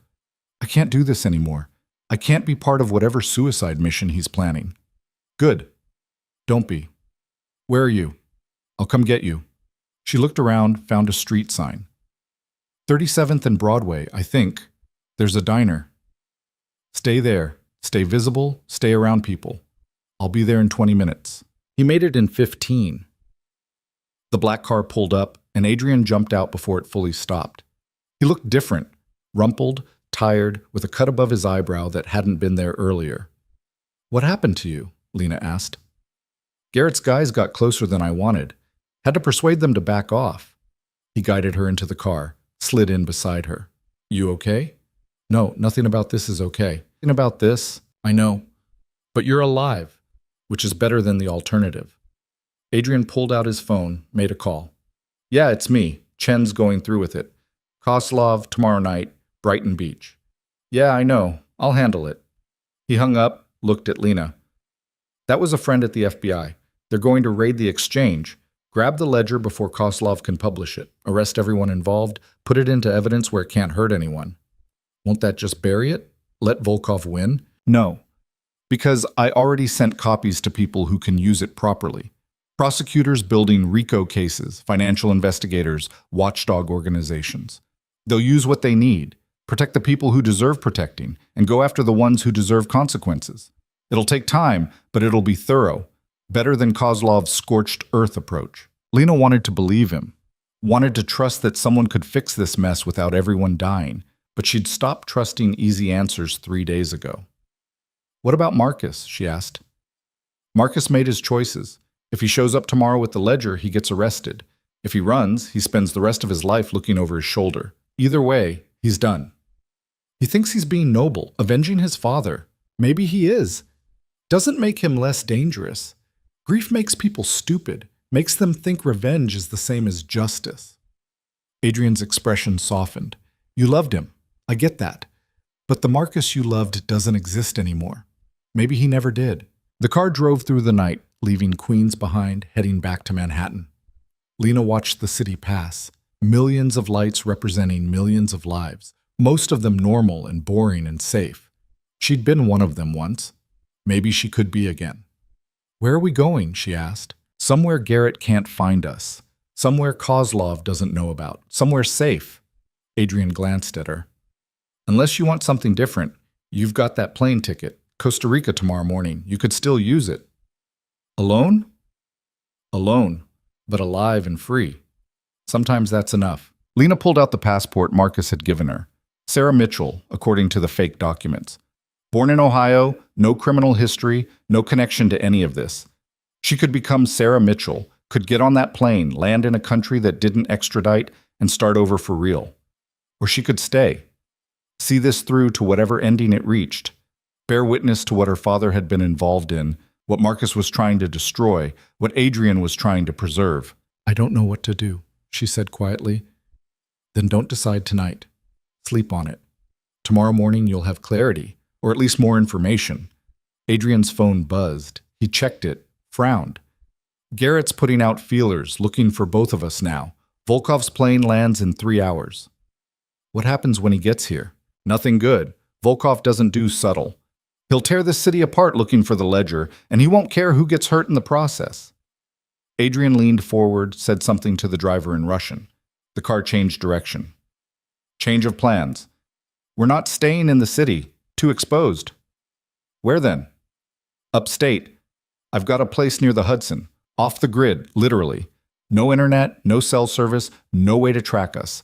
We go there, wait out the storm, see how tomorrow's raid plays out. And if the raid fails, then we run. Really run. Not Costa Rica, somewhere Volkov can't reach. I've got contingencies." "You sound like you've done this before." "I've thought about it. Every day for the last 5 years, I've thought about what I'd do if everything fell apart." He smiled, sad and real. "Guess I finally get to find out if my plans hold up." They drove north, leaving the city behind, following highways that got progressively smaller and darker. Lena dozed against the window, exhaustion finally winning over adrenaline. She woke to the car crunching over a gravel driveway, trees pressing close on both sides. The house was small and dark, barely visible against the night. Adrian unlocked the door, flipped a light switch that did nothing. "Generator's in the back," he said. "Give me a minute." He disappeared into the darkness. Lena stood in the doorway, listening to crickets and the distant sound of water. Then light flooded the house, warm and yellow, revealing a space that was part cabin, part fortress. Heavy shutters, reinforced door, supplies stacked against one wall like someone was preparing for siege or apocalypse. "How long could you last here?" Lena asked when Adrian returned. 3 months if I'm careful, 6 if I'm desperate. Water comes from a well, food's non-perishable, there's a weapons cache in the basement. He saw her expression. I told you, contingencies. This is more than contingencies. This is paranoia. In my line of work, paranoia is just accurate risk assessment. Adrian moved to the kitchen, started pulling things from cabinets. There's a bedroom upstairs, real bed, clean sheets. You should sleep. What about you? I'll take the couch. Someone needs to keep watch, make sure we didn't get followed. Lena wanted to argue that she wasn't tired, that she needed to help, that standing watch was more than one person's job. But her body had other ideas, dragging her toward the stairs with the insistence of someone who'd been running on fumes for days. The bedroom was simple but comfortable. Actual bed, thick blankets, a window that looked out over trees and darkness. She collapsed onto the mattress, still wearing Adrian's Kevlar jacket, too tired to take it off. Sleep hit her like a hammer. She dreamed of her father, not as the distant figure from her childhood, but as the man in the ledger, David Carter, laundering money, making problems disappear, trapped in a system he couldn't escape. In the dream, he was trying to tell her something, but the words wouldn't come, lost in the space between what he was and what she'd thought he was. She woke to sunlight and the smell of coffee. Adrian was in the doorway, holding a mug. "Morning," he said. "It's almost 10. I let you sleep." Lena sat up, disoriented. 10? I never sleep past 7. You also don't usually spend 3 days running from Russian mobsters. Body needed the rest. He handed her the coffee. FBI confirms the raid's on for tonight. 8 o'clock, Primorsky Restaurant, Brighton Beach. They'll have agents inside and outside, undercover and in tactical. Soon as the exchange happens, they move in. And Marcus is apparently still planning to show. They've got eyes on his apartment. He hasn't left since you did. Lena sipped the coffee, thinking. He'll know it's a trap. Marcus isn't stupid. He'll figure out something's wrong. Probably. But he's committed now. Pride, revenge, grief. Whatever's driving him, it won't let him back down. Adrian sat on the edge of the bed, careful to maintain distance. You don't have to be there. You can stay here. Stay safe. It's over for you if you want it to be. Is it? Over? Lena set down the coffee. My father's in that ledger. His crimes, his death, everything. And if it goes into evidence, it becomes public record eventually. People will know what he did. People will know he was trapped in an impossible situation and tried to get out. That's not the same as being a monster. Isn't it? He took money to hide money. To help criminals stay criminals. How is that not monstrous? Because monsters don't try to leave. Monsters don't get killed for growing a conscience. Your father wasn't perfect, but he wasn't evil either. He was human. Flawed and scared and doing his best in a terrible situation. The words settled over her, familiar and true. Lena thought about the man she remembered, quiet, tired, always working. She thought he was boring. Turned out he was terrified. I want to be there, she said. Tonight, at the raid. I want to see it end. You sure? No. But I'm doing it anyway. They spent the day at the cabin, waiting. Adrian made calls on a satellite phone, coordinating with people Lena didn't know, in languages she didn't speak. She wandered the property, following a path down to the river, watching water move around rocks with the patient persistence of something that knew it would eventually win. At 6, they drove back to the city. The closer they got, the more Lena's stomach tightened. This was it. The end of whatever had started 3 days ago at an airport with a text message that destroyed everything. Brighton Beach at night was all neon and Cyrillic, restaurants and shops catering to a community that had transplanted itself from one continent to another. Primorsky was on the boardwalk, ocean on one side, street on the other. A good location for an exchange, public but isolated, easy to watch, hard to trap. Unless you had FBI tactical teams and 3 months of planning. Adrian parked 2 blocks away, on a side street where they could see the restaurant but wouldn't be immediately visible. They'll go in once the money and ledger are both on the table. Visual confirmation, then breach. Should be fast. And if it's not, then we drive away very quickly and hope for the best. At 7:50, Marcus arrived. Lena watched him climb out of a cab, carrying a backpack that probably held the ledger and whatever courage he had left. He looked around once, scanning for threats, then entered the restaurant. At 7:55, two SUVs pulled up. Kozlov's people, probably. Men in dark suits who moved like violence was their first language. At 8 exactly, Adrian's phone buzzed. A text from someone named Rivera. In position. Exchange happening now. Through the restaurant's front window, Lena could barely see shapes moving. Marcus and Kozlov at a table, the backpack being opened. Money changing hands. Then everything happened at once. The restaurant's lights went out. Flashbangs detonated, bright even from 2 blocks away. Shouting, movement, tactical teams pouring in from 3 directions. Kozlov's men drew weapons, and suddenly there was gunfire, sharp cracks that sent pedestrians screaming and running. "Down!" Adrian shouted, pulling Lena below the dashboard. The gunfight lasted maybe 30 seconds. Then silence, terrible and absolute. Adrian's phone buzzed again. Kozlov secured. Chen ran. 3 suspects down. 1 FBI agent injured, non-critical. Marcus ran, Lena said. Yeah, he's good at that. Adrian started the car. We need to leave, now, before they lock down the whole neighborhood. But before he could pull away, Lena saw movement. Marcus, emerging from an alley behind the restaurant, running low and fast, the backpack still on his shoulders. He'd gotten out. Somehow, in the chaos, he'd gotten out with the ledger. There, Lena said, pointing. Adrian swore, threw the car into gear. Hold on. They followed Marcus through side streets, watching him dart between cars, through yards, trying to lose pursuit he probably thought was Kozlov's people or Volkov's, or both. Finally, he ducked into a subway entrance, and they lost him. We need to go, Adrian said. If he still has that ledger, if he's trying to find another buyer, he won't. There is no other buyer. Kozlov was his only option. Then what's he doing?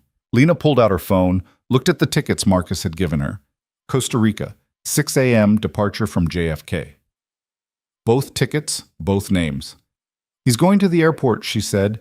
He's going to try one last time to get me to come with him. Adrian looked at her. Are you? No, I told you. I'm done with Marcus's plans. She checked the time. 9:30. But I need to see him. One last time. I need to tell him to his face that he doesn't get to decide how this ends. That's a bad idea. I know. But I'm doing it anyway. They drove to JFK, arrived at Terminal 4 by 10:15. The airport was busy with the nighttime international crowd. Families, business travelers, people living their normal lives. Lena felt like she was walking through a dream, something adjacent to real but not quite touching it. Marcus was at the gate, sitting alone in a row of chairs, the backpack at his feet. He looked up when she approached, and for a second he almost smiled. You came, he said, to say goodbye. That's all. The FBI raided the exchange. Kozlov's in custody. I barely got out. I know. I watched. He absorbed this. You were there? Close enough, with Adrian. We wanted to make sure it ended. It's not over. I still have the ledger. I can still... Still what, Marcus? Kozlov's arrested. There's no buyer, no publisher, no grand revenge. It's over. Then I'll find another way. I'll post it online, send it to every newspaper in Europe, release it myself. They killed my father, Lena. They killed yours. Someone has to pay. Someone is paying. The FBI has copies. They're building cases. It'll take time, but it'll happen the right way. Without us dying, without everyone in that file becoming collateral damage. The right way? Marcus laughed, bitter. There is no right way. The system's corrupt. The people who should enforce laws are in Volkov's pocket. The only way to fight is from outside the system. And where does that leave us? On the run forever? Dead in a foreign country when Volkov catches up? That's not justice. That's suicide. Maybe. But at least it's something. Lena sat down beside him, suddenly exhausted again. I'm not getting on that plane. I know. And you shouldn't either. Turn yourself in. Give the FBI the ledger. Testify. You might do some time, but you'll live. That's more than you'll get if you run. I can't. They'll put me in a cell just like my father, and eventually someone will kill me just like they killed him. At least if I run, I have a chance. No, you have a fantasy. There's a difference. They sat in silence, watching people board planes to places that sounded exotic and safe. Lena thought about Costa Rica, about becoming Sarah Mitchell, about starting over in a place where her father wasn't a criminal and her ex-fiancé wasn't a traitor and she was just a woman drinking coffee on a beach somewhere. "I did love you," Marcus finally said. "I know you don't believe it, but I did. I do. And I'm sorry I couldn't be the person you needed me to be." "I'm sorry you couldn't either." Lena stood. "Goodbye, Marcus." "Goodbye, Lena." She walked away without looking back, through the terminal, through security in reverse, back to where Adrian waited by the car. "How'd it go?" he asked. "As well as possible. He's not coming back. He's going to run until Volkov finds him, or he finds somewhere Volkov can't reach. Either way, I'll never see him again." "And you're okay with that?" "I don't know. Ask me in a year." She climbed into the car. "Can we go? I just want to leave. All of this." "Can we just leave?" "Yeah," Adrian said, "we can leave." They drove back to the cabin in silence, arriving near midnight. The generator hummed in the darkness, the only sound besides wind in the trees. Lena went upstairs, finally took off the Kevlar jacket, lay down in a bed that smelled like detergent and pine. Her phone buzzed one last time, a message from an unknown number. "I'm sorry for everything. You deserved better." She deleted it without responding, then turned off the phone entirely. Whatever happened to Marcus now was beyond her control, beyond her responsibility. He'd made his choices. She'd made hers. Tomorrow, she'd figure out what came next. But tonight, she was just going to sleep. And for the first time in 4 days, she did. Lena woke to the smell of eggs and the sound of Adrian cursing in the kitchen. She checked her phone, still off, and left it that way. Outside the window, morning light filtered through trees that were just starting to think about changing color. September edging toward October. A whole season had passed since that night at the airport, though it felt like years. She found Adrian at the stove, glaring at a pan like it had personally offended him. "I thought you could cook," she said from the doorway. "I can. This pan has other ideas." He scraped what might have been scrambled eggs onto 2 plates. "Coffee's ready. It's better than the eggs." They ate in comfortable silence, the kind that comes from spending 3 weeks in close quarters with someone. After that first night back from the airport, Adrian had insisted she stay at the cabin. "At least until we know how things shake out with the FBI and Volkov," he'd said. She'd agreed because she had nowhere else to go and because the quiet felt necessary, like her brain needed space to process everything that had happened. "Heard from your FBI contact?" Lena asked. Rivera called on the satellite phone this morning. Koslov's cooperating, giving up names in exchange for reduced charges. Volkov's back in Moscow, probably destroying evidence and eliminating witnesses. Marcus? Adrian paused. "They don't know where Marcus is. He never boarded the Costa Rica flight, disappeared completely." Lena absorbed this. She'd expected it, but hearing it confirmed still felt like losing something. Not Marcus himself. That man was gone, if he'd ever existed. But the idea of closure, of knowing how his story ended. "You think he's alive?" she asked. "Honestly, I don't know. If he still has the ledger, maybe. Could use it as insurance, trade it for protection somewhere. If he doesn't," Adrian shrugged. "Volkov's reach is long, but it's not infinite. Marcus is smart. Scared and desperate, but smart. He might make it. And if he doesn't? Then he made his choice. We can't save people from their own decisions." The words sat heavy between them, true, but not comforting. Lena thought about all the choices that had led her here. Saying yes to that first coffee date with Marcus, quitting her job for Denver, getting on Adrian's plane, following Marcus to that storage unit. Each decision had felt necessary at the time, inevitable even. But looking back, she could see the moments where everything could have gone differently. "I called my sister yesterday," Lena said, "on the satellite phone. Told her everything." "How'd she take it?" "Better than expected. Mostly she was just relieved I was alive. She's coming back from Singapore next month, wants to meet up." Lena pushed eggs around her plate. "I don't know what I'm going to tell her about Dad, about all of it. How do you explain that your whole life was built on lies? You tell her the truth, that your father was human, that he made mistakes trying to provide for his family, that he tried to fix those mistakes and it killed him. She already knows most of it anyway." "But I didn't. For 23 years I didn't know. And I'm angry about that. Angry at Mom for keeping it secret. Angry at Dad for getting involved in the first place. Angry at Emily for not telling me. And I know that's not fair. I know they were trying to protect me, but you deserve to know. You deserve to make your own choices with full information, and they took that from you. Adrian stood, started clearing plates. That anger's valid. Don't let anyone tell you it's not. Even if it doesn't change anything, especially then. Anger that changes things is easy. Anger that just sits there, that you have to carry, that's the kind that matters. That's the kind that means you're still fighting, still refusing to accept what was done to you. Lena watched him wash dishes with the same efficiency he did everything. No wasted motion, no unnecessary steps. Adrian Voss, consultant for criminals, son of a murdered accountant, survivor of the same system that had killed her father. He'd been carrying that anger for years, and it hadn't destroyed him. Maybe she could learn to carry hers too. Her phone buzzed on the counter. Still off, but the vibration meant it was trying to turn itself on. Some default setting she'd never changed. She picked it up, stared at the dark screen. "You can turn it on," Adrian said. "Volkov's not tracking you anymore. I made sure of that." "How?"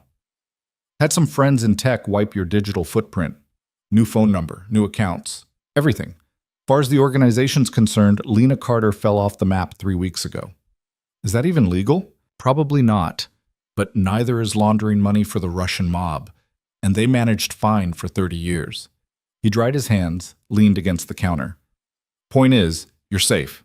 You can turn on your phone, call people, start rebuilding if you want to." Did she want to? Lena wasn't sure. The last 3 weeks had been strange and quiet and almost peaceful. No emails, no social media, no constant bombardment of other people's lives and opinions. Just her and Adrian and the river, and the slow work of figuring out who she was when everything else got stripped away. But she couldn't hide forever. At some point, she'd have to rejoin the world. The question was whether she'd rejoin as Lena Carter or become someone new entirely. She still had that passport Marcus had given her, still had the fake identity and the plane ticket she'd never used. She could be Sarah Mitchell if she wanted, could go to Costa Rica or anywhere else and start completely over. "What are you going to do?" she asked Adrian. "After this? When it's safe?" He considered the question, really considered it, instead of deflecting with a joke or half-truth. "I don't know. The organization's falling apart, but it's not gone. There are pieces of it that'll survive, reshape themselves into something new. They'll need people who understand how things work. They'll probably offer me a position." "And you take it?" "No. I'm done. Done cleaning up other people's messes. Done pretending I'm just a consultant when I'm really just—" He stopped. "I don't know what I am, but I know I don't want to be that anymore." "So what then? What do you want to be?" "Honestly, I want to be boring. I want to wake up and not check if my car's been tampered with. I want to have friends who don't carry weapons. I want to live somewhere that doesn't require a weapons cache in the basement." He smiled, and it was the most genuine expression Lena had seen from him. "I want what you had before all this. Normal and safe and predictable." "Normal's overrated, trust me." "Maybe, but I'd like to find out for myself." They spent the rest of the morning in comfortable routine, Adrian chopping wood for the stove, Lena reading a book she'd found on a shelf, both of them existing in the same space without needing constant conversation. It was nice, easy, the kind of thing she'd thought she had with Marcus but never really did. With Marcus, there'd always been a performance, a sense that they were playing roles in a relationship neither of them had fully committed to. With Adrian, there was just presence. No pretense, no performance, just two damaged people sharing space and not making it weird. At noon, the satellite phone rang. Adrian answered, listened, his expression shifting from neutral to grim. "When?" he asked. "Yeah, okay. Thanks for the heads up." He hung up, looked at Lena. "That was Rivera. They found Marcus." Lena's stomach dropped. "Found him how?" "Body washed up in the Hudson this morning. Near Peekskill. Shot twice. Execution style. He'd been dead about 2 weeks, give or take." Adrian's voice was carefully neutral. "They're running prints and dental records for confirmation, but Rivera says it's definitely him. They also found the ledger. Soaking wet and mostly destroyed, but there. The news should have hit harder, should have broken something inside her. Instead, Lena just felt tired. Tired and sad and strangely empty, like she'd already mourned Marcus and this was just paperwork confirming what she'd known. Volkov? She asked. Probably, or one of his people. Marcus took something that mattered, embarrassed the organization. They couldn't let that stand. Adrian moved closer, not touching but near enough that she could feel his presence. I'm sorry. I know you two had history. We had lies. History requires truth.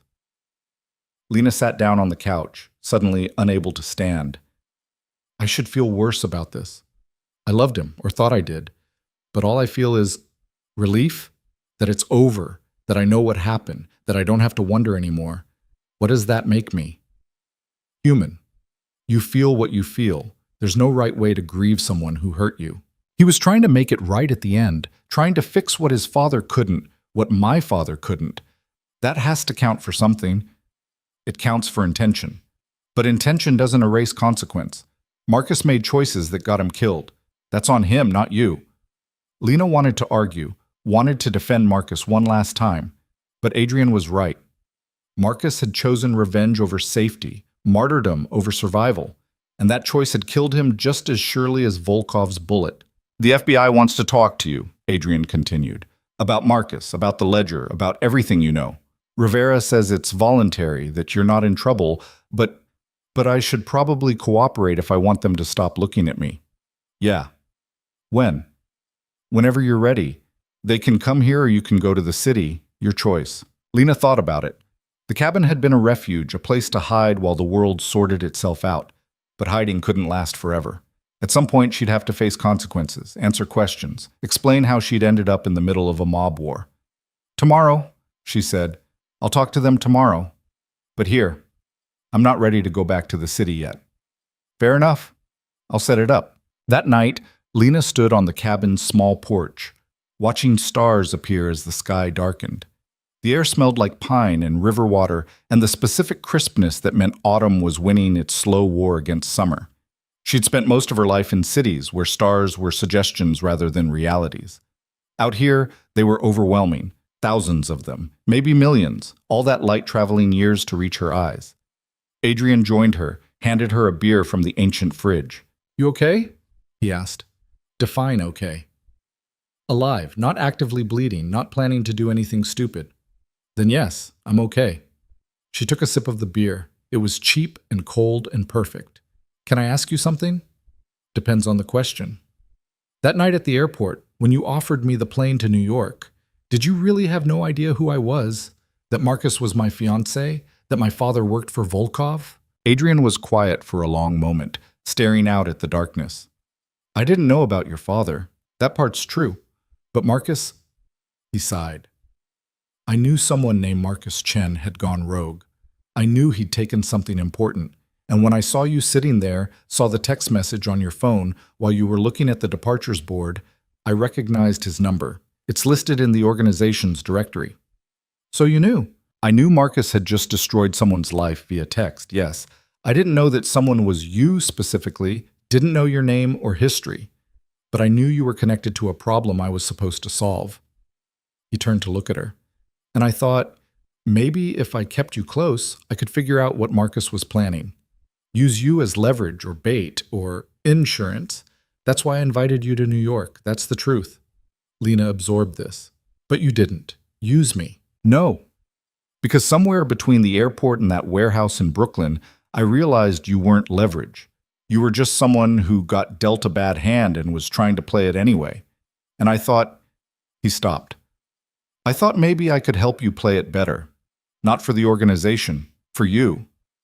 Why? Because I've been you. Different circumstances, same feeling. That moment when you realize everything you believed was built on sand, and it's all collapsing, and you have two choices. Let it bury you, or dig your way out. I let it bury me for a long time. Thought maybe I could stop you from making the same mistake. So this whole thing, the cabin, keeping me safe, helping with the FBI, that's all guilt? Some of it, yeah, but not all. Adrian moved closer, and in the starlight, his face was open and honest in a way she'd never seen. Some of it's because I like you, because you're smart and stubborn, and you didn't fall apart when most people would have. Because you walked away from Marcus instead of following him into something that would have gotten you killed. That takes strength. I respect strength. I don't feel strong, I feel like I'm barely holding it together. That's what strength looks like. It's not about being unbreakable. It's about breaking and still getting up anyway. They stood there in the dark, not quite touching, but not quite separate either. Lena thought about all the ways this could go wrong, trusting someone from the same world that had killed her father, building something on a foundation of shared trauma, mistaking proximity for connection. She thought about Marcus, about how that had ended, about how every time she trusted someone, it seemed to blow up in her face. But she also thought about the last 3 weeks, about Adrian teaching her to chop wood and light the generator and navigate by stars when the GPS didn't work, about conversations that were honest instead of performative, about someone who'd seen her at her worst and hadn't tried to fix her or save her, just stood beside her while she figured it out herself. "I'm not ready for this," she said quietly. "Whatever this is, I'm not ready." "I know. Me neither." Adrian stepped back, giving her space. "I'm not asking you to be. I'm just saying, when you are ready, if you're ready, I'll be here. Or somewhere. Doing something boring and safe and predictable." "Like what?" "I don't know. Open a coffee shop. Learn to garden. Take up bird watching. Literally anything that doesn't involve looking over my shoulder every 5 minutes." Lena laughed despite everything. "You'd be terrible at running a coffee shop." "Probably, but I'd learn. That's the point of boring. You have time to learn things that don't matter in the grand scheme but matter to you." They went back inside, and Lena tried to sleep but couldn't. Her mind kept returning to Marcus, to the last time she'd seen him at the airport, to the moment she'd walked away. Part of her wondered if she could have saved him, if there'd been something she could have said that would have changed his mind. But she knew that was magical thinking. Marcus hadn't wanted to be saved. He'd wanted revenge, and revenge had gotten him killed. The FBI arrived the next morning. Agent Rivera and a younger woman who introduced herself as Agent Park. They were professional but not unkind, asking questions without making Lena feel like a suspect. She told them everything. About Marcus disappearing, about Adrian at the airport, about the warehouse and the ledger and Kozlov, about that last conversation at JFK where she'd walked away while Marcus chose to run. "You did the right thing," Rivera said when she finished. "Chen was in over his head.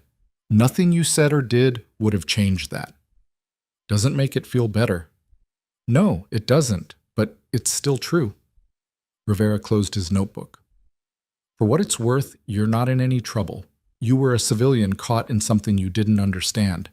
The Bureau appreciates your cooperation." "What happens now with Volkov, with the organization?" "We keep building the case. We've got testimony from Kozlov, copies of the ledger, financial records. It'll take time, years probably, but we'll get there. Organizations like this don't fall overnight. They erode slowly until there's nothing left but rubble." After they left, Lena felt lighter, like she'd been carrying weight she hadn't realized was there, and someone had finally given her permission to set it down. Adrian made lunch, soup from a can that was somehow still better than it had any right to be, and they ate outside, watching the river move past with its eternal patience. "What are you going to do?" Adrian asked. "Now that Marcus is gone, now that you've talked to the FBI. What comes next?" "I don't know. I can't go back to my old life. That's gone. Denver's gone. The person I was is gone. So I guess I have to figure out who I am now." "Any ideas?" "Maybe I'll go back to school, get a degree in something useful, or move somewhere completely different. Montana, Alaska, somewhere with space to think." She paused. "Or maybe I'll stick around here for a while, help you figure out this whole boring thing."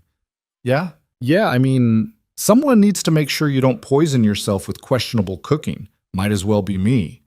Adrian smiled, and it transformed his whole face. "I'd like that." The weeks that followed were strange and quiet and surprisingly normal. Lena helped Adrian winterize the cabin, sealing windows, stacking firewood, preparing for snow that would come eventually whether they were ready or not. She called Emily and had a long, painful, necessary conversation about their father, about their mother, about all the secrets that had shaped their lives. Emily cried. Lena cried. They agreed to meet in December, somewhere neutral, and try to rebuild something honest from the wreckage of what they'd been. She also called her mother, which went about as well as expected. Linda Carter listened to Lena's accusations and apologies and questions, then said, "I did what I thought was right. Maybe I was wrong, but I can't change it now. I can only tell you that everything I did I did to keep you safe. Well, it didn't work, Lena said. I ended up in danger anyway. But you survived. That's more than your father got. That's more than a lot of people get. So maybe I did something right after all. They didn't reconcile, not really, but they reached a kind of truce, an agreement to exist in each other's lives without pretending the past didn't hurt. That felt like enough for now. Adrian left for the city in October, came back 2 days later looking tired but satisfied. I quit, he said simply. Told them I was done, that they could find someone else to handle their problems. They offered me more money. I said no. They threatened me. I reminded them that I have copies of the ledger too, and if I turn up dead, it goes public. They decided to let me walk. Just like that? Just like that. Turns out when you stop being afraid, they lose most of their power over you. He dropped his bag by the door, looked around the cabin like he was seeing it for the first time. So, I'm unemployed, officially free, absolutely no idea what to do next. Join the club, Lena said. We meet on Thursdays to discuss our collective unemployment and poor life choices. Sounds productive. It's really not. November brought snow, early and heavy, blanketing everything in white that made the world feel new and clean. Lena stood at the window, watching flakes fall, and realized she was happy. Not ecstatic, not the manufactured happiness of social media and inspirational quotes, just content. Like for the first time in her life, she wasn't performing for anyone. Wasn't trying to be someone's daughter or girlfriend or employee. Was just Lena, figuring things out, making mistakes, existing without apology. I think I want to stay, she said one night over dinner. Not forever, but for a while. Maybe through winter. See what happens when we're snowed in with nothing but each other and questionable canned goods. You sure? It gets pretty boring, pretty isolated. Good. I could use some boring, some isolated. I've had enough excitement to last a lifetime. What about after winter? Ask me in spring. Maybe we'll both have figured something out by then. They didn't, really. Spring came slowly, melting snow revealing brown grass and mud, and the patient work of the river carving its path deeper. Adrian started building raised beds for a garden, following YouTube videos on the satellite internet with the concentration of someone approaching brain surgery. Lena painted the cabin shutters, badly at first, then better as she remembered how, from a summer job in high school, Emily visited in April, flying into Albany and renting a car for the drive upstate. She hugged Lena for a full minute when she arrived, neither of them speaking, both of them crying. Then she stepped back, looked around, and said, "So this is where you've been hiding." Not hiding, recovering. Is there a difference? Yes. Hiding is running away from something. Recovering is running toward something else. They spent 3 days talking about their father, about their childhood, about all the ways their mother's fear had shaped them without their knowing. Emily apologized for keeping secrets. Lena apologized for being angry about it. They both agreed that their father had been human and flawed and trying his best in an impossible situation, and that they could forgive him without forgetting what his choices had cost them. Before Emily left, she pulled Lena aside. "Is this real?" she asked, gesturing at the cabin, at Adrian chopping wood outside. "Or are you just hiding from making real decisions?" "I don't know yet, but I'm figuring it out. That's more than I was doing before." "And him? Adrian, is that real?" Lena looked out the window at Adrian, who'd given up on the wood and was now attempting to fix the porch railing with tools he clearly didn't know how to use. "I think so, but we're taking it slow, really slow, like geological time slow." "Good. You've earned slow." Summer arrived, and with it, news from the outside world. Rivera called to say they'd indicted 17 people connected to Volkov's organization, with more charges pending. Volkov himself was still in Moscow, untouchable but diminished, his network in pieces. "It'll take years to prosecute everyone, Rivera said. "But it's happening. Chen's ledger made it possible, for whatever that's worth." It was worth something, Lena thought. Worth Marcus's life, maybe. Worth her father's death 20 years ago. Worth all the pain and secrets and lies that had brought her to this point. Not enough to make it all okay, nothing could do that. But enough to matter. She asked Rivera what had happened to the money Marcus had given her. The envelope from Kozlov, the account with $50,000 in it. "Technically, it's evidence," Rivera said. "But between you and me, we can't prove where it came from. Could be legitimate payment for legitimate work. You should probably keep it, just in case you need it for something important. She put the money in an account, barely touched it. It felt tainted, wrong, like keeping it meant accepting that Marcus's death had somehow been worth cash value. But she also didn't give it away, didn't pretend it didn't exist. It was there, part of the wreckage, part of what she'd survived. In August, Adrian asked if she wanted to leave the cabin, maybe travel somewhere warm and foreign, and nothing like upstate New York. We could go to Portugal, he suggested, or Greece, somewhere with actual civilization and food that doesn't come from cans. Are you getting bored of boring? Lena asked. A little, but more than that, I'm curious about what life looks like when we're not hiding, when we're just… He stopped. When we're just living. They went to Portugal in September, 1 year after everything had started. Lisbon was bright and loud and full of people living normal lives, eating pastries, arguing about soccer, hanging laundry from apartment windows. They rented a small flat in Alfama, spent their days walking cobblestone streets, and their nights watching the sun set over the Tagus River. Do you miss it? Adrian asked one evening, wine and dinner spread between them. Your old life, Denver, what you thought you were going to have. Sometimes, but mostly I'm relieved I don't have to live that lie anymore. I thought I wanted safe and predictable. Turns out I just wanted honest. This, she gestured at the city, at him, at the life they were slowly building from spare parts and stubbornness. This is honest. Weird and complicated and nothing like I planned, but honest. Is it enough? It's enough for now. Ask me again in a year.